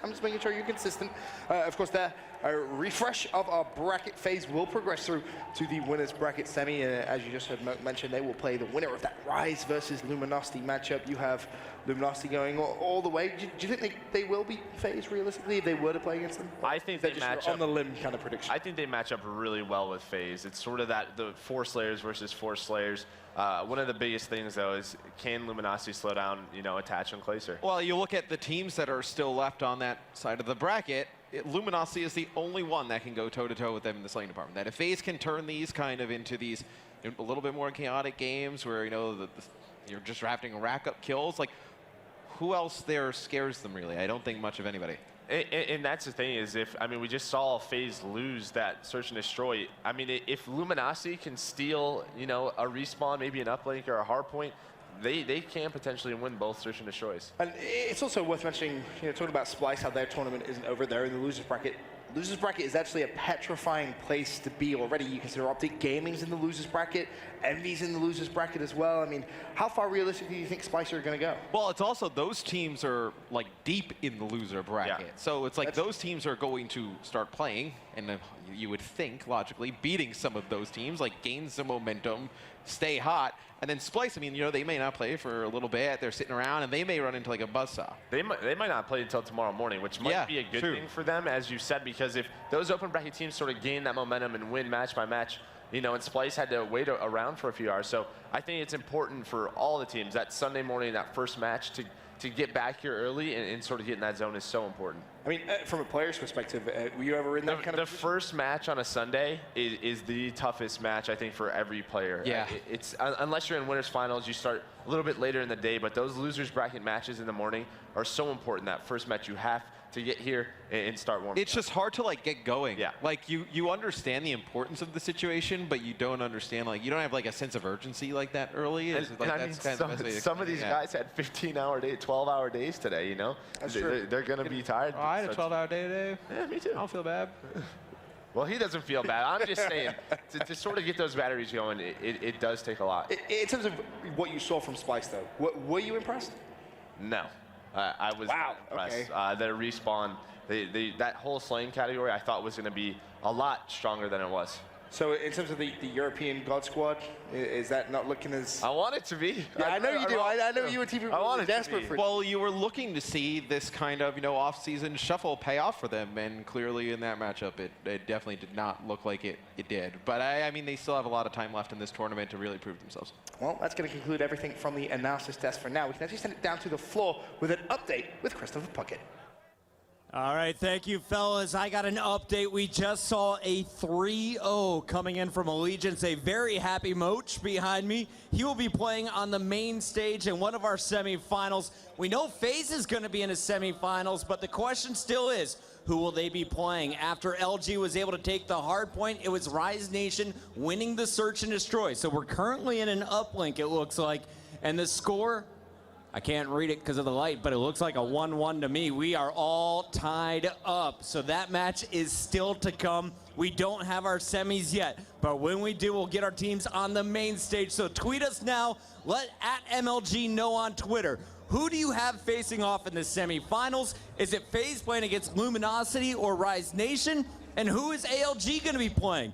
Is it going to be Cloud9, or will we see a European team guaranteed top 6 elevate? Will they be able to mount the comeback here? We'll find out after this commercial break.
Ladies and gentlemen, welcome to day 2 here at the MLG Las Vegas Open.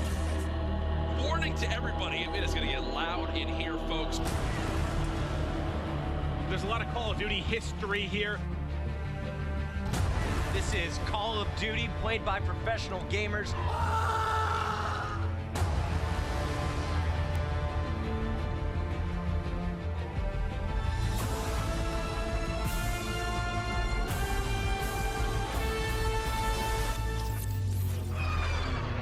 Hey, gun there.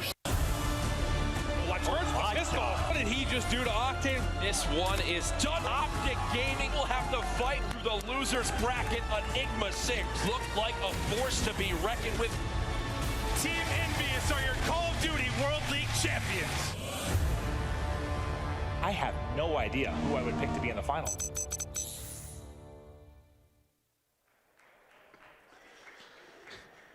Oh, welcome back to MLG Vegas. I still share that sentiment. I'm not sure who we're going to see in the final, but it's getting exciting. It's coming down to the wire. Now it's time for our winners bracket semis. Maven here going to be joined by Merc and TP.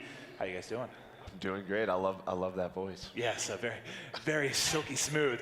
Teep, so here we are. It's going to be our first semifinal. Allegiance going up against Cloud9. So I know you have a lot of history here with Aches from the Cloud9 side. How you feeling about this squad so far? I know you had pretty high hopes for them coming in. Definitely had them rated in my top 4 for sure, but the way that they've gotten here has been a bit scary to say the least. Game 5s, almost every single series. I don't know how much longer they can keep it up. Just overall, the amount of game time that they had compared to everyone else has been probably much higher. Lots of maps. Yeah, well, you said, has it really been like Game 5 pretty much every single time? I think every match. Like realistically, well, I thought Elevate would be maybe where it would come to an end, but they end up squeaking that out. Now, on the one side, I think we're still waiting to see who FaZe is going to play. I believe Luminosity was ahead in the series last I heard, but I know that's being played behind us right now. But you're getting a shot now of the Cloud9 guys as we get ready for this one. Let's talk a little bit about our map set. Allegiance versus C9. We're kicking it off with Scorch Hardpoint. Merc, is there anything in this 5-game set that stands out to you that might be an edge for Cloud9? I'm looking at sort of the search and destroys, and to be honest, I'm more worried about Allegiance because we saw Allegiance play throwback search and destroy in game 2, and I think Moch had 16 kills in a game 5. Oh, so wow. This is definitely one of those maps where they like to switch things up. So I'm looking at that search and destroy. And remember, Moch, thinking back, you know, we have an IW title. Thinking back to Ghost, he was a really, really good search and destroy player. That's where he really started to make a name for himself in that particular mode. Not shocked to see him doing it here in Infinite Warfare. But let's talk a little bit about Allegiance then, Teep. So we see E6 just, I mean, you saw the choice words used in some of the tweets from the Optic side afterwards, especially from Krem. That was a brutal loss. And then Allegiance just comes out and 3-0s them. I know we didn't get to cast the series, but how is that even possible? None of this is making sense to me. After I saw E6 just completely dismantle Optic, I thought they're sort of my team, you know? And then Allegiance, we get into bracket, and they handled them pretty easily, I guess. I'm not sure how close that 3-game series was exactly, but it's going to be interesting. That's a lot of momentum going into this match as well. Cloud9 was just had another brutal series, another game 5. They were to take that on Crusher in a 6-3 victory. But Allegiance is rolling, man. And Allegiance, remember, it was what, the EG Luminosity series. If EG had won one single map, Allegiance wouldn't even be in this position. That's how close it was. I know it gets a little bit nuts when you're coming down to these tiebreakers here, but let's just chat predictions a little bit. I think this is kind of a tough one. I know you guys have some history, obviously, with the Cloud9 side, but who you taking, Merc? How you feeling? I think I'm going to go Cloud9, but I think it's probably going to go all 5 games. I mean, I would love to say Cloud9's going to clean this up very easily, but obviously Allegiance, a hot 3 over Enigma 6, who beat Rise and Optic. Didn't really expect that. So I mean, I definitely see a game 5. Teep, you? Expecting that as well. I think it's going to come down to Cloud9's uplink. It's looked pretty darn bad in my opinion. That's one of the game types that they need to work on. Both teams are really heavily relying on that search and destroy though. Well, it is going to be Scorch Hardpoint to kick off this game 1 for Cloud9. I mean, you guys, we've talked about the fact that Lacefield and Assault specifically have been kind of lights out. They've been carrying the load for C9. I know we talked about this one going the distance, but real quick, tell me who you're taking here for the game 1 Hardpoint. I'm going to go Cloud9. Cloud9. All right, Cloud9 for both the guys on analysis. Let's toss it now up to the casters on the desk.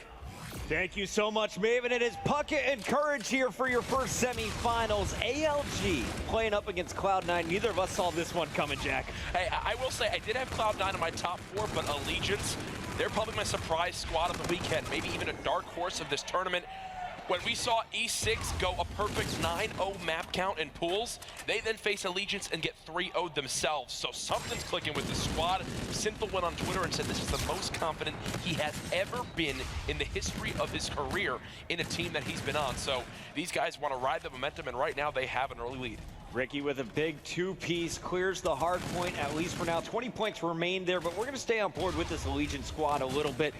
These guys kind of shocked everybody when they opened things up, stealing a hard point. Then they were able to take down Rise in a game 5. But Sinful, he's been the new addition to this lineup, and really, this is the guy I love watching because he's been around forever. He played with Mud Dog way back in the day going to CoD Champs. Nowadays, though, he's had to kind of climb back up through the last title, Black Ops 3, and he's found himself a home. They're playing for top 3 right now. This is a guy that's played at Champs. This is a guy that literally has left his career behind, resurged not once but twice. Now hoping Infinite Warfare can be his game. He's got quite the roster around him, though. Royalty, that superstar player that I've loved to watch grow over the last couple of years. Currently, quiet game for him, 1 and 2, but he's playing the objective for his team as Allegiance take a 20-second lead.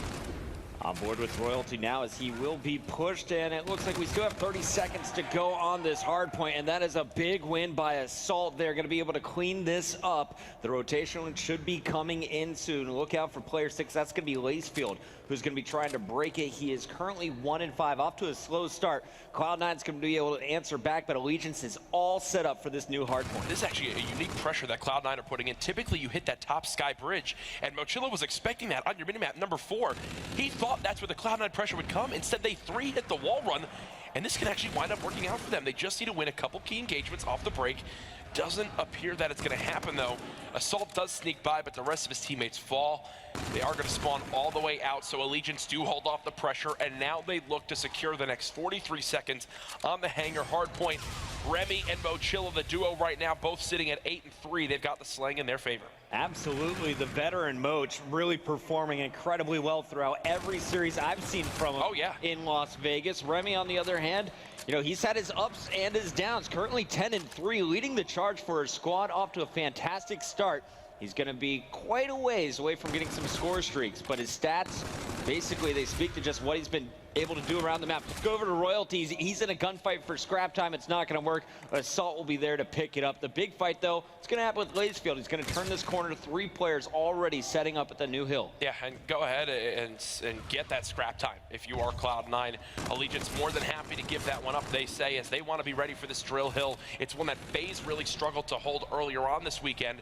Allegiance looking to push from that back rocks area, and this is where you'll just see 2 teams bucket flood right at each other. Pressure from all 4 players coming from one side. The flank takes so long to go through middle map around that middle corridor, so they say, you know what, let's gun 4 on 4. This time around, it's Cloud9 coming out on top with 34 seconds remaining on the drill. If Cloud9 can hold the rest of this time, they will have a 1-second lead going into the second rotation.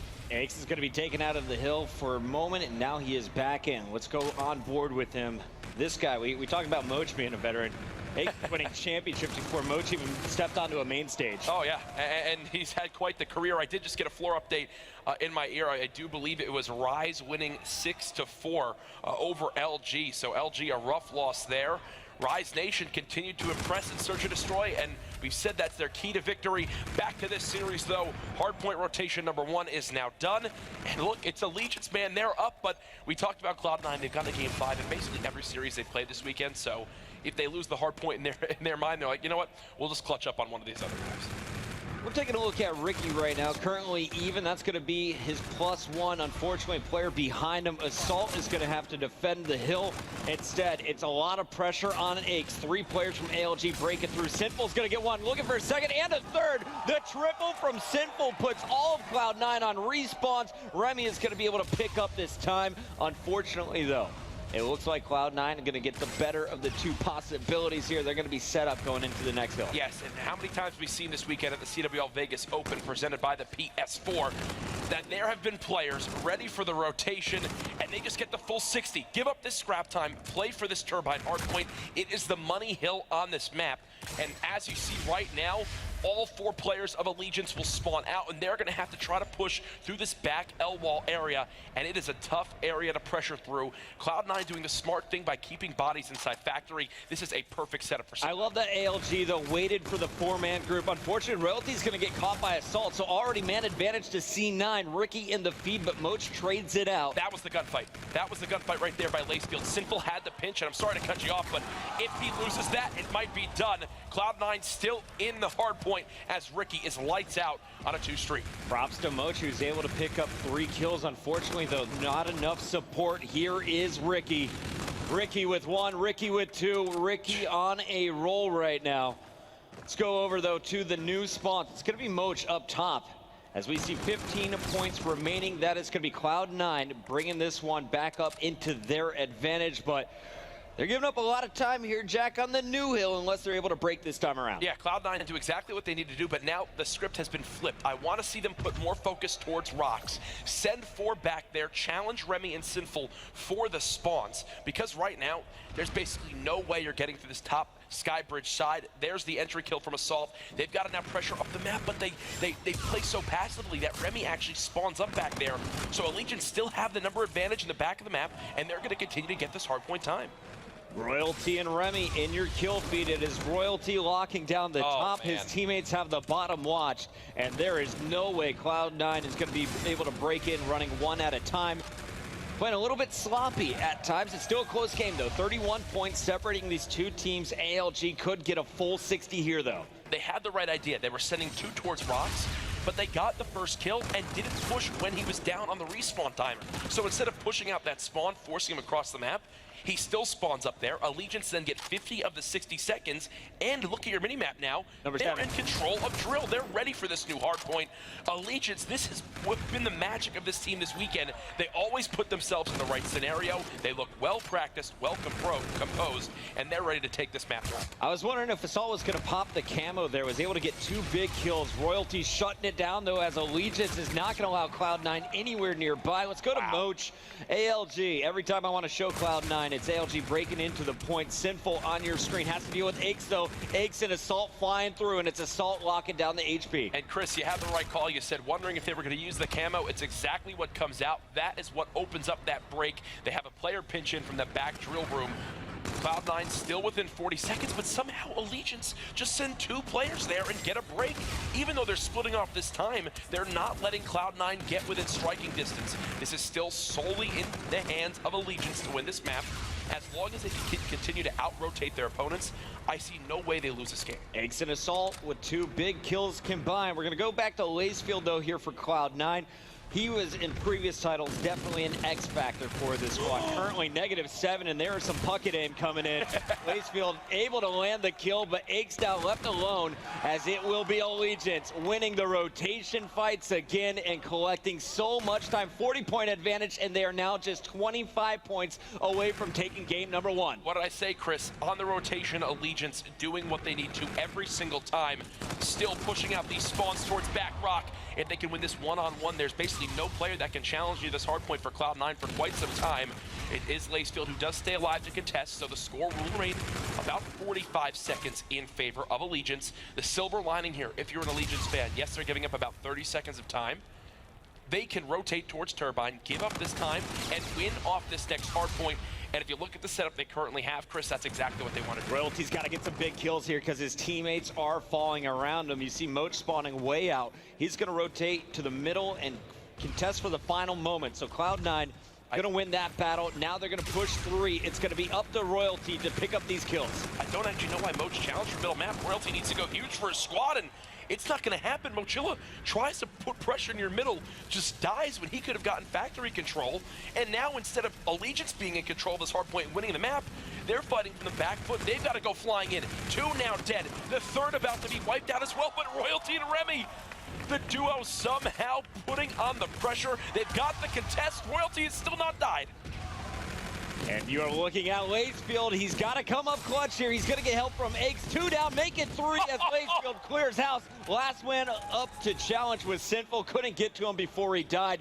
This is Cloud9 locking it up. Unless this push succeeds right here, your first attacker going to be Royalty. He's picked off. Let's go over to Sinful, and it's actually Remy now. Can Remy get the contest? No, it's Ricky inside, and this one is done. Lacefield earns a Warden. After being -7, a Warden locks in 250 to 233. I can say the one thing that is a difference on that hard point, in my opinion, is Mochilla challenging that middle hill, dying and spawning all the way out towards the back rocks area.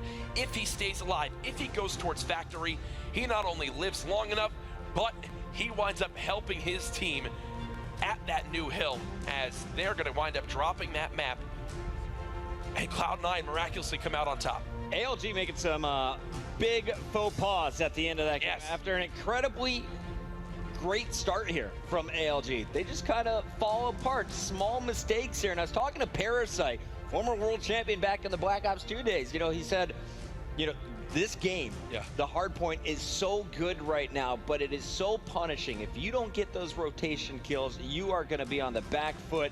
And honestly, that's what we saw in the last 2 minutes. Cloud9, when we counted them out, they came right back, steal game 1. The Turbine hardpoint was everything on that map. It's where Cloud9 secured it for that full 60 seconds as they rotated to Hangar.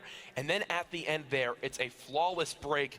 Look at Captain Price. He had a quiet map, but he can trust in his teammates. That's why Aches loves having these guys on the squad. It's why they were able to take down Optic Gaming at Champs. They're now up 1-0. They've won this first hardpoint, and I saw a statistic earlier that Aches tweeted. These guys have over an 80% win percentage this weekend in Search and Destroy, their best game mode. Now they're going into it with a great opportunity to go up 2-0 in this best of 5. Search and Destroy, though, you got to look at Moch here. This is a guy on the main stage in Search so far. He put up 9 kills. He put up over 10 in his second, that game 5, and it was FaZe they played. Yes, very good point. Sorry, I've been here since 8 a.m., ladies and gentlemen. It's time to drink a little bit at G Fuel. Yes, bring it out as players getting ready to go into map 2. And Moch also, you bring up that point, it's great because he goes off map 1. He's really the guy that was leading the slang for Allegiance. But you talk about single moments that might have made the difference. I can't help but continue to harp on that decision to challenge middle map. He tries to get the drop on the player because who would expect him to push there? No, they read it like a book. They turn around, kill him, pushes 4 in a 4v3, and that's where the break came in for Cloud9. There is Moch, the superstar in Search and Destroy for this Allegiance squad. Him alongside Royalty, I expect to be the duo to really carry this team to victory. And what I love about Moch is yesterday we asked him who wants to do an interview. He says me. He's like, in the past, you know, I didn't want to do it. I felt like, you know, I'd let some of the other teammates do it unless I had to. Now I realize it's my time to shine. This is my game. I asked him, how is this team? He said, it's the best I've ever had, at least with this Allegiance jersey on. So let's see what Moch can do. He's got to bring his team back in it, but the big mistakes we saw last time Allegiance was playing Search and Destroy came from Royalty, the youngster who's so good in the respawns, a little too aggressive at times in S&D. And if you're playing against Aches and a guy like Assault, who has just been on fire in all of their searches, you know he's going to get punished. And you can see this Cloud9 team, they'll know how to react to the overextensions that Royalty put on in. Here is your rig draft as teams begin to select. Oh, actually, interesting to see from Ricky right here. He's going to go with the Centurion Trophy Drone. So typically, you only see the Centurion brought out in hardpoint. You drop it down on the hill, you help secure it by the pulsing stuns it puts out on the enemy. Now, though, maybe favoring it to have that Trophy Drone. I actually want to talk to him after this because Trophy can obviously help block those grenades, which are so useful in Search and Destroy. Either way, though, it's time for game number 2. Map 1 was close, hoping to have the same thing here. Search and Destroy on Throwback. And Moch is going to open things up here with a sniper, potentially, is what I saw. Now, they're going to be on defense. It's going to be Cloud9 on the attack. But, Jack, if you don't mind, can we watch their star? He went off against FaZe on this same map Throwback. We're doing it. We're going to see how Moch fares with the sniper rifle right away. And you see with the X-Ray, 2 players just outside of his vision. And already with 2 teammates being dead. All right, Lacefield. It's Mochilla by himself now. Hits 1. We're watching the 1v4 clutch. Yeah, that's just slowly unfolding here. The pistol, oh, he needed one more bullet, and he is going to get shut down. Dreams do not come true in round number 1. No, nice job by Aches and crew. They set out to go for the quick plant. They get it done right there. All smiles from that new duo in Aches and Assault, man. Aches has been like a father to this guy. and he's watched him grow. He said at the end of Orlando, when this team struggled, when Aches' team didn't perform, he told me in the lobby Monday morning when he hadn't slept after Sunday night, he said, Jack, I'm getting my assault on my team for champs. I don't care what I have to do. He's done it, and now he's helped him grow into the great player he is today. Allegiance on the attack after Cloud9 won their first attempt. We'll see if Sinful can have a little bit more success than yesterday. He was a very slow player. Moch up in the window is not going to be able to watch Royalty's back, so already man advantage in favor of Cloud9. And it looks like that player number 2, Lacefield, was getting ever close to finding Sinful. Ooh, some nice shots from Remy, but not actually able to clean up that first kill. And I do like from Cloud9 that they're not getting overly aggressive and trying to challenge him on this back bus. They know he's there, but they have the number advantage. Why give anything up? They've got all their lanes watched. Assault should have a kill middle map. There it is. 1 versus 3 now for Remy, as they know exactly where he's at. Easy cleanup. Cloud9 in full control. The rounds have not even been close. They get the first bloods. They trade efficiently.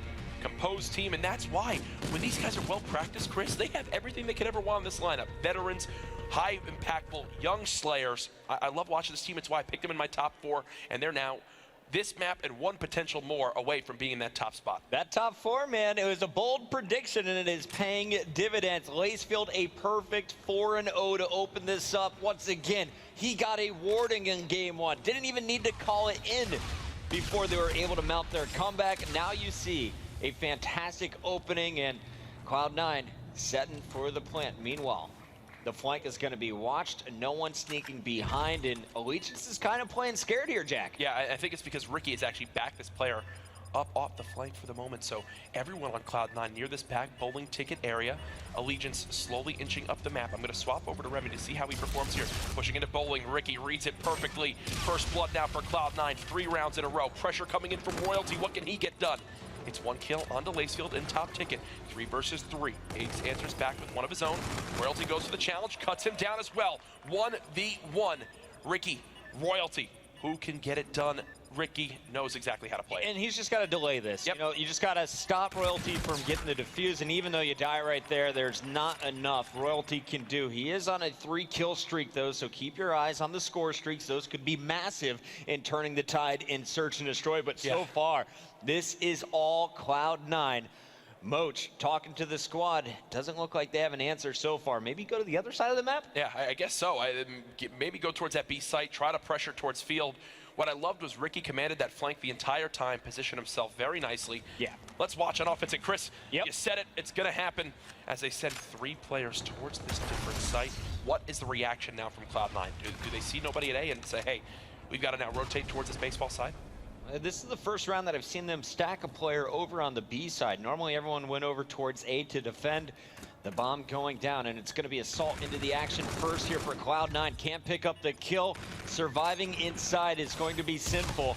Grenade is going to land as well, but just hit markers. Now he's looking for toes. Oh my God. Can he hit the shots? He's trying to clean him up now. Aches will challenge 4 first bloods in a row now for Cloud9. Look all the way on the flank too. Lacefield gets the kill. They're pressuring from all angles. Cloud9, they're in full control of their scenarios in this map. It's now a 2v1. Royalty left last alive, and he's actually got his payload ability. And this might be the perfect play call. It's going to work out absolutely well in this scenario. Look at this speedy little guy. Seconds left, challenges the player on the site. He's got streaks, and now he can really just call these in if he wants to. This will be a round win. Royalty taking matters into his own hands. Beautiful stuff, and he's fully streaked out. Allegiance get around on the board. Fantastic use of the payload there, Jack. Just when you think, oh, he's going to be way too out of position, Royalty turns on hyperdrive, and he is going to be able to rotate all the way around the map, speeding his way through. That overdrive, just such a clutch payload. And what's so funny is I was actually going to talk about Royalty and his use of it back in that first map, because he used it very well near Drill to give himself a peeker's advantage with that extra speed. Now fully streaked out there, uses it to rotate quickly, cleans up 2 more kills, and that flechette grenade drops right over his head, barely staying alive as Mochilla gets first blood for Allegiance. Big kills coming in for Allegiance now. They've turned the tide. Last round, you get Royalty fully streaked out. This round, you get first blood. You've stalled out the bomb plant as well from Cloud9. Everything going in their favor. They need some patient play there because Royalty, he's been spotted. Yep. And at any moment, Cloud9 could turn this not into just 1 pick. They could then get the bomb down and force their way into the ALG defense. It was such a smart play by Royalty because he knows he's pinned in that corner and he saw more players rotating from Cloud9. Their goal was to cut him down. Now he backs on up, gives himself an opportunity to make a play like this. Bomb carrier now dead, continuing the streak at 7-3. He knows there's another player close by, and you know what? He's going to say, I'm looking for this ace in the round. Can't get out with his life, so does actually miss some shots. 2 versus 3, absolutely a winnable round if you're on the side of Cloud9, but you still have to plant this objective. And big props to Ricky there. Ricky saved Ake's life. The bomb going down momentarily. Ricky is going to be able to save him once again, but Remy is behind. There is the 2-piece, and it's ALG taking this to just 1 round. Cloud9 still with the advantage, but that's 2 in a row for ALG, and I wouldn't be surprised if they tied things up. They now have the momentum. Oh, and they have still full streaks on Royalty. What was actually really funny was how long it took them to flank that round, because earlier in this game when they tried to flank, someone from Cloud9 was ready for it. They've received them and easily cleaned them up. This time around, though, Remy does hit that window, picks up the 2-piece, and stops the pressure.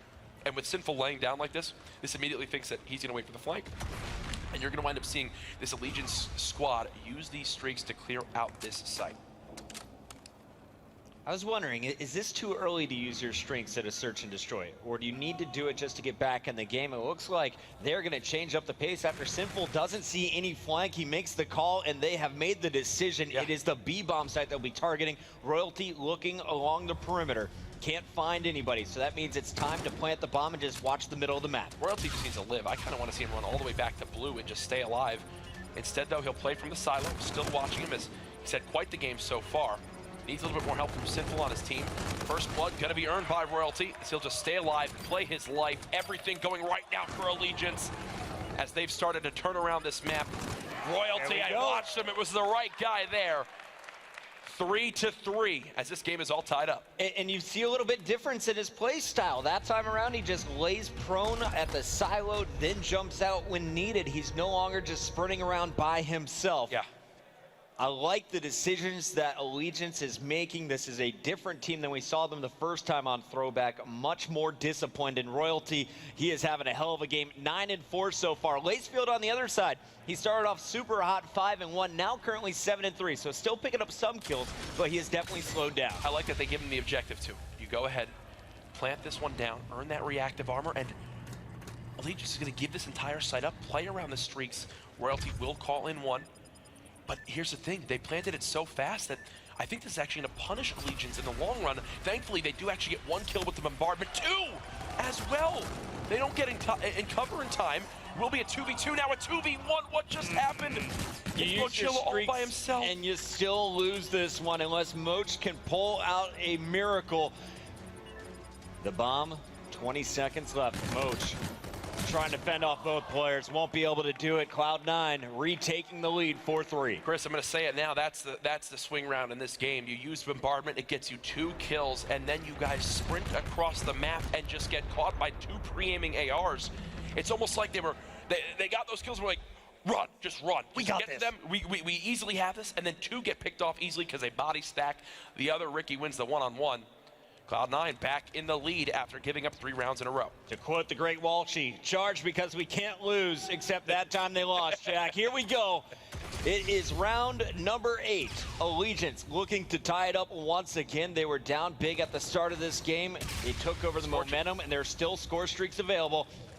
Will he land another kill or 2? There's a player right next to him, though. The Scorchers come in, but don't pick up any kills. Meanwhile, Remy was able to trade out Lacefield, so still a 3v3, but Cloud9 knows exactly where that bomb is. They should be able to react to this. That's actually the best case scenario that could have happened at the start of that round. Lacefield moving right across the map. The ping used so early on that doesn't give him too much info. Thankfully for Allegiance, Sinful turning things around from a slow start does get all 3.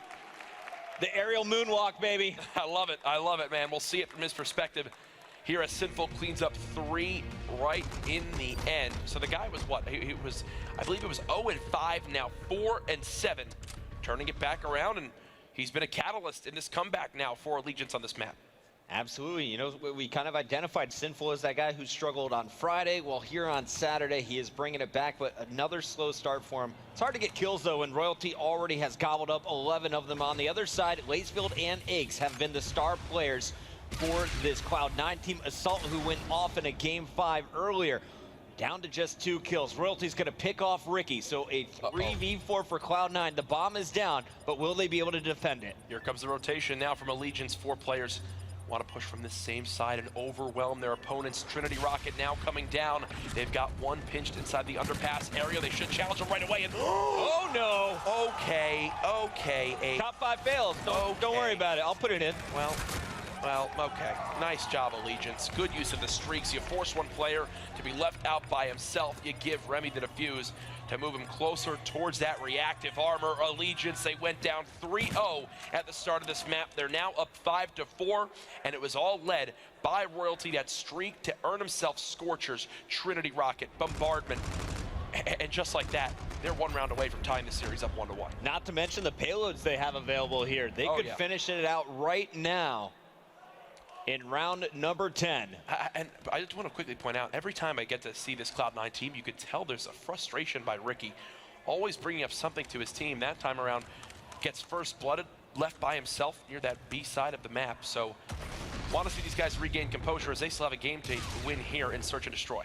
You got to fix things, but you also have to stay positive and keep your team composure. Here's the opening fight. It's going to be led by Lacefield on the defense for Cloud9. Remy on the other side with the bomb, and here comes the slide. Royalty picks up the kill on Lacefield. Sinful's going to drop Ricky. It's now a 4v2. ALG could lock it up right here. And look at Royalty, earns a second overdrive this game. Going to sprint right past one and actually does get caught in the gunfights. That's an example of a pacing issue again with this guy, Chris. It's been one of his biggest downfalls throughout this weekend.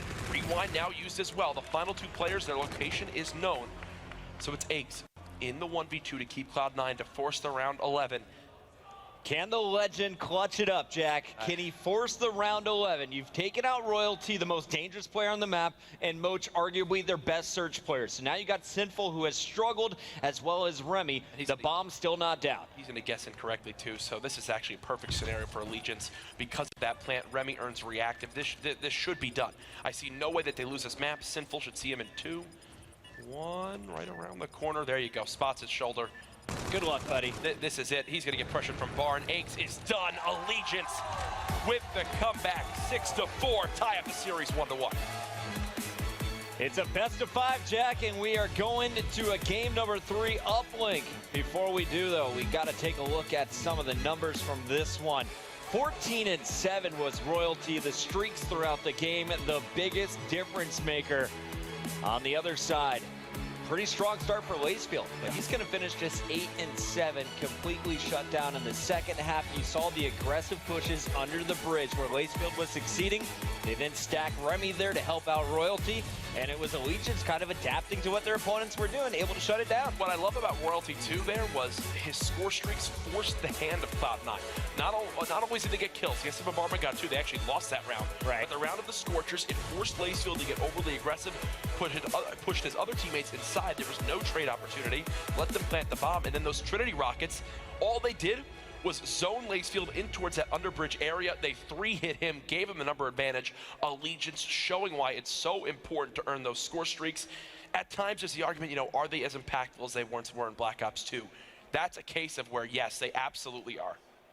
Well, we got to take a look here at some of the highlights. Here is Royalty heating things up in round number 6. And there you see the finishing of the kills. Lacefield cleaned up in the final round as Royalty, we gave him a lot of flack for being like, you're too aggressive, man. He played with confidence. So many sliding in kills for him this time around. Maybe we shouldn't second guess him. Maybe he just had an off game last time on the main stage. No, I definitely think we should not second guess this guy. Search and Destroy back in Black Ops 3 was one of the most explosive players in the game mode. Was always fun to watch him. His movement was second to none. Now doing it again here. I love the use of overdrive as well, but you saw 2 different tales of it. One, a great use where he wound up winning that 1v2. The other uses it and puts himself so far ahead of his team that was almost the reason why we saw around 11. He gets first blooded, then his other teammate dies because there was a miscommunication. This time around, though, it is Allegiance out on top on the map, and there's the hero himself in Royalty. We hope you're enjoying the coverage of the CWL Vegas Open. It has been a long day of matches for teams coming from the open bracket, the pools being decided, and now the championship bracket has begun. Chris, has there been anything that's or anyone that's really impressed you the most so far this weekend? Yeah, the guy in the front row who is getting hype. I hear him from up here.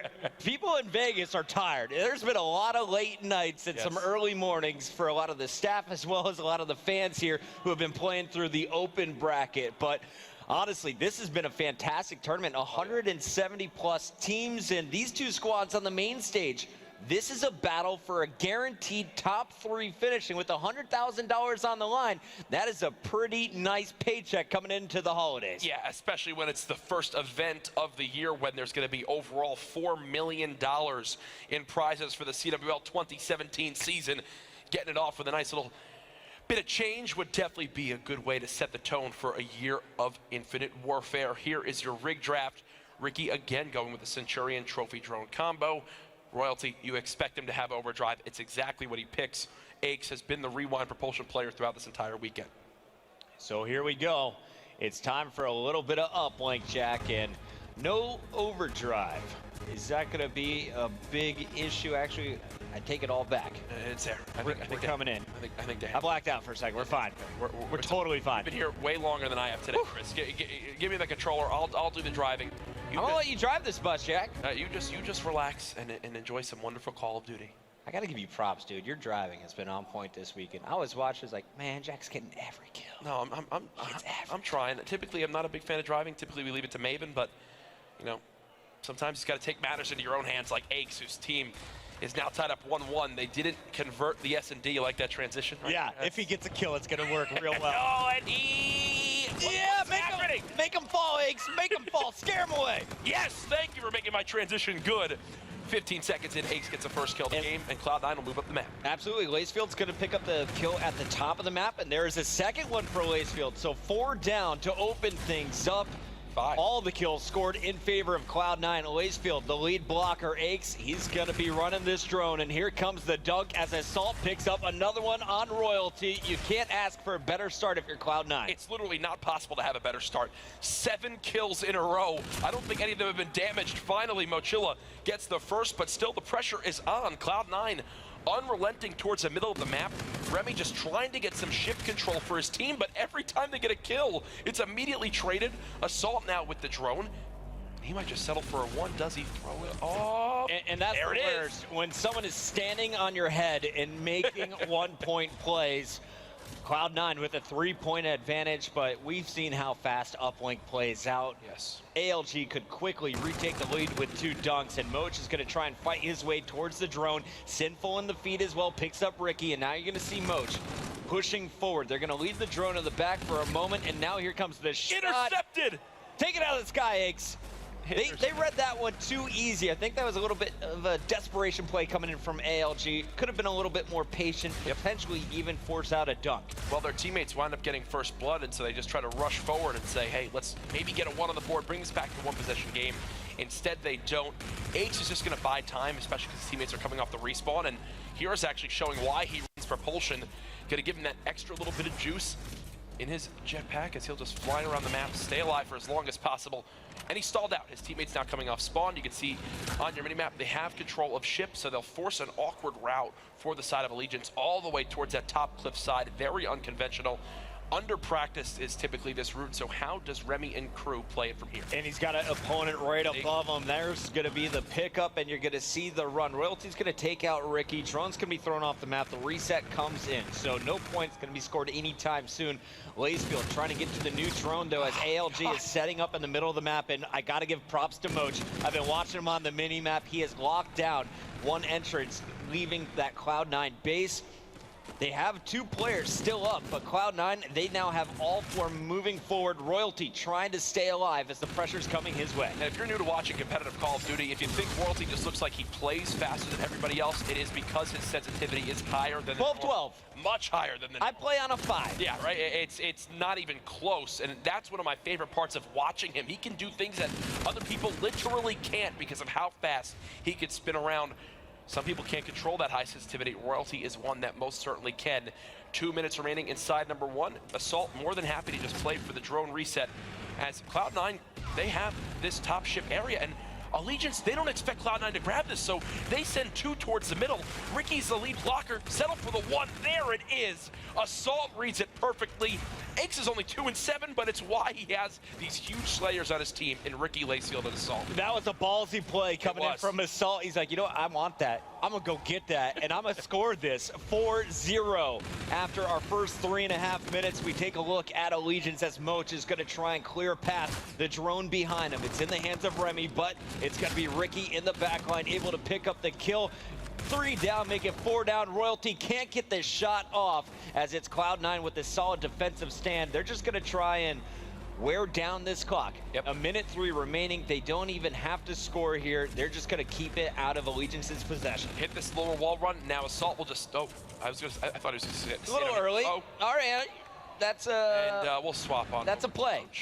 That is definitely a play. Whatever you want to characterize that is where he stands now. As Royalty will move up with this drone, he doesn't really have a lead blocker. So does he panic? No need. Oh, the interception again. This time it's Assault with the goal line stand. He beats him down, which immediately grabs the drone. And I said, is he going to get greedy and go for the dunk, or will he settle for the one? Assault with the clutch play, realizes the situation, says, if I kill him, this will still float in for a 1. Instead, gives him the hands, beats him down, and now he'll go ahead, go for the long-range 1. Intercepted now by Sinful. The defense so strong here in the last minute for both teams. And you are going to see Sinful pushing this one up. He's going for a 1-point shot, and he's not going to get anywhere close. It's going to be 4-0 after our first 5 minutes. We're going to switch sides and go at this one more time. That play from Assault, though, that is going to steal all of the momentum away from this Allegiance squad. Yep. A huge play when I thought the sneaky beaver, Mr. Royalty, was going to be able to just sneak by. Not the case, though, as Royalty tried to go for the dunk, which I do think he had the opportunity for it. Assault, with all the different scenarios and how that breaks down, literally had the perfect thing happen. So luck in favor of Cloud9 a little bit, you could say, as Assault will be leading this team at 13-10 alongside Ricky's incredible performance as well. Aches quiet at a .25 KD, 3-12, but Cloud9 are just doing everything right. 4 dead again off the break. Assault's like, I'm going to let you guys kill all 4. I'm going to go spawn trap them, and it's going to be Ricky running the drone towards Assault's position. He's posted up here behind these boxes, plenty of cover. Ricky gonna be distracting, and unfortunately that drone will be stopped at least for a moment. Now though, they collect it, they should be able to dunk it. Here comes the alley-oop, it's going through. Lacefield puts the points on the board, already up to 20 kills. He's been my MVP so far of this game 3. It's the little things, Chris. Lacefield calls out to Aches and said, pass it to me, I'll earn a streak. He gets that dunk, earns himself a streak, which can come into play later on. 6-0 now the score, 3-possession game. Lacefield still playing close up. Sinful will pop his rewind just to stay alive and re-challenge in towards Shift, but it's actually a waste as everybody is ready for it from Cloud9. Again, Allegiance get wiped off the map. This is so one-sided in uplink. If you're a Cloud9 fan, you're thinking, man, if we just win the game that we've been statistically best at this weekend in Search and Destroy, this is a 3-0, but they're going to have to fight through another hard point, which we all know Allegiance are no slouches on when we go into that game 4. Absolutely. Allegiance, if you think back to that game number 1, they should have won it. Yep. They should be in the lead here 2-0. Instead, it's all tied up for now. 3 minutes and 30 seconds left before Cloud9 takes the lead. Unless ALG can turn this game around. 3 straight kills coming in again. That's the second team wipe we've seen. And now you have one player back on defense. Will he be able to stop Sinful? No. ALG officially on the board, and they at least make it a dunk.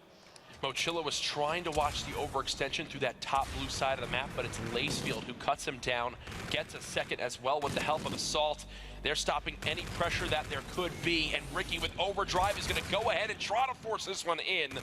Nice job by Remy to recognize the situation.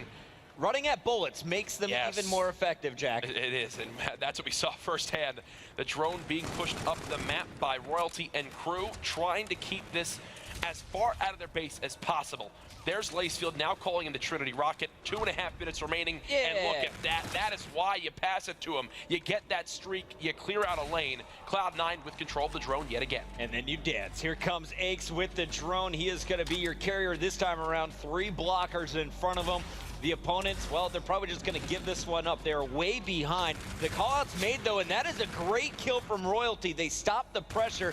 It's going to be a battle, though, along the perimeter. Ricky is going to fall. Dead. Sinful, the last man standing at the end of the war. They have 2 minutes left to score 3 times. They need some dunks to come in. This is where Allegiance has struggled this entire map inside the ship area. Tell me once when you see the drone move through this way, really it hasn't even happened on this side at all. And it's because they just keep losing gunfights here. Finally, they do get themselves a number advantage for a second. But as I say that, they're left with 1 player alive in Remy. And it's not like he's going to be able to move the drone up the map himself. Over and over and over, Allegiance have failed to push this game through that ship area. And it's just why they haven't been able to match the intensity and pressure of Cloud9. With this respawn timer in play, you're going to see 2 players from Cloud9 defending. No one from ALG in position to help Royalty. Now the spawn's coming in. All 4 members up, but Ricky just took out Sinful. A minute 22 left to play here, and Cloud9 has retaken slaying control. Lacefield nearing 30 kills. Ricky is turning it up with 26 of his own. Eggs with this drone at this point. If you're one more of your lead blockers dies, I think you just go hit the outer wall run and just float back and forth. Instead, I think they want to put the dagger in, put this one out of reach. He'll pass it forward to Assault. Assault has active camo. He's going to go up. No dunk there. Okay, still just possible. Popped it a little bit early there. Yeah, right. And you got to remember, with the most recent update in the CWL rules, that camo actually drains quicker. So if you're used to using it in public matches, it looked a little bit short there to you. It is because there is a difference in the CWL rules. 4 go dead again on Allegiance. This one is done and dusted. Cloud9 will take the series lead 2-1. Both respawns going in their favor, and they've got another one to play here in Game 4, which will be throwback hardpoint. We're going to just take a look at the numbers here as this game winds down. And Remy, he hasn't had explosive numbers yet in this series. 18 and 24. No points either. Not the best performance we've seen from him in an uplink. Moch, he hasn't taken over a game yet either. I'm waiting for that moment. He had some poor decision making in that first hard point. Now here in the second respawn, he is going to go -3. Royalty though, he was their star player in S&D, and Sinful started heating up in the uplink. If these 2 players can take over game number 4, I think they have a great chance at taking this series in the search. It's exciting to see because the hard point has definitely been the closest map so far in this series. Makes me look ahead to say, hey, there have been some changes to throwback hardpoint prior to this weekend. How prepared are these teams now with that Lime Hill no longer being a hardpoint? Literally goes from 5 hills down to 4, one of the biggest changes you can have to a game mode on a certain map. So which team will be further prepared? Which team will be ready to go? As that Lime Hill typically could be one that is very, very well held by teams. All right, well, that is going to do it for us here after game number 3, but we have plenty of beautiful faces down on the floor, including my good buddy Thomas Ashworth III, a.k.a. Chance. What's up, guys? This is Chance here, joined by the man, the myth, the legend, Clayster James Eubanks. How you doing? How's Vegas treating you, man? I'm doing well, man. We've had a good time here in Vegas. We got in here on Wednesday. Me and my girl celebrated our 2-year anniversary on Thursday, went out to eat, had a good time. We're both up like $1,000 in blackjack, so we're having a good time here in Vegas. Yeah, and I mean, what better way to celebrate an anniversary than a victory here at MLG Vegas, walking around with a $40,000 paycheck. But of course, the match going on at hand, C9 currently playing against Allegiance. Who do you favor for that one? So if prior to this tournament, I would definitely say C9, but after the way Allegiance has been playing, I definitely am going to have to give it to them. I don't know how that third map just went. I've been back here warming up, but I know it's been pretty close, and so I'm going with Allegiance for this one. Well, good call on that. Of course, speaking of warming up, the next match you guys have is against Rise, I do believe, playing for top 3. Now, Rise has been looking pretty good so far. They took down Optic Gaming earlier on in pool play. How do you feel about that matchup? So Rise is one of those teams last year that was kind of a thorn in our side. They beat us all year last year, except for Call of Duty Championships, where we beat them 3-0. So we know that we have the talent and the ability to do it, but what sets them apart is they're one of the best search and destroy teams ever to play Call of Duty. So if we just play our game and make sure we play our search and destroys correctly, I think we'll be okay. How do you feel about the respawn confidence? Because you guys just played against Splice, and that was one of the most dominating respawn performances I've seen. So S&D's, of course, polishing them up, but do you think Rise even has a chance to take you guys down? Oh yeah, they definitely have a chance. I mean, they're in the top 6 for a reason right now. They're in the winter semis for a reason. They're really talented players, so they can take a respawn if they all are playing well. And so we just have to come out and make sure we come out firing like we did against Splice. All right, fair enough. Best of luck getting that top 3 placement. Analyst Desk, sending it over to you. Great stuff, Chance, and good to see Clayster as always. He's getting ready for the final match of the night. I know it's getting late here in Vegas, but cool to hear he's been having a lot of fun. Now, Clay was warming up. He didn't see how the map 3 went. He picked Allegiance, even though you saw kind of an easy win for Cloud9. What did they do right there in that game 3, guys? All about drone control, really. When you're picking up that many kills, you saw Aches kind of struggling in the kill category, but a lot of the time he had that drone in hand. So I'm interested to see how much time he actually did have it in hand. So it may be a reason he was losing some of those gunfights because he didn't have his gun up. But basically, they tended to wrap that drone not towards ship side, but actually towards snow, over towards that red building, and it paid off for him heavily. It made Allegiance spawn towards that back helipad side and have to make a weird decision whether to push up to get drone control back or rotate back to their base. Great job and great control. Well, we're going to Hardpoint next. Now, I want to talk to you real quick about Hardpoint because you were, I think the question you said multiple times was, how is Cloud9 clutching up? Like, what's going on? Like, they're getting beat, but over the final couple rotations, they do clutch up. Is there a factor there? It's just some magic sauce with this team? Yeah, I don't know what it is, but they just have that clutch potential all the time. I mean, we talked about it today. They go to so many game 5s and they always win. And then looking at that game 1 Hardpoint, I mean, they're down, 50, 60 points. Yeah. And they lose rotation to that last Turbine Hill, and then they just make one push and are able to hold it until they win. This team just has that clutch gene in them. Well, we're going to be going to Throwback, and you heard Jack talking a little bit about this map. There were some changes, obviously, to that Lime Hardpoint. I mean, do you think, I know it's a big change, Teep, obviously, coming in right before the weekend, but if you're a professional player, you've been putting in a lot of time on this map, how crucial is it? Something you could adapt to easily, or it takes a little bit of, over the course of the weekend to kind of adjust? It is a dramatic change, but I don't think it's too different. With that Lime Hill, it sort of made you go back and forth from that statue side all the way over towards Lime. Now that rotation is just back towards middle, right? So you'd have to go all the way back over. Lime was sort of a money hill, so teams that relied on that heavily in their setup on that rotation need to change certain things up, but you shouldn't have to rely on one hill, right? So yeah, it'd be an easy change. All right, well, let's see what they're able to do in the hard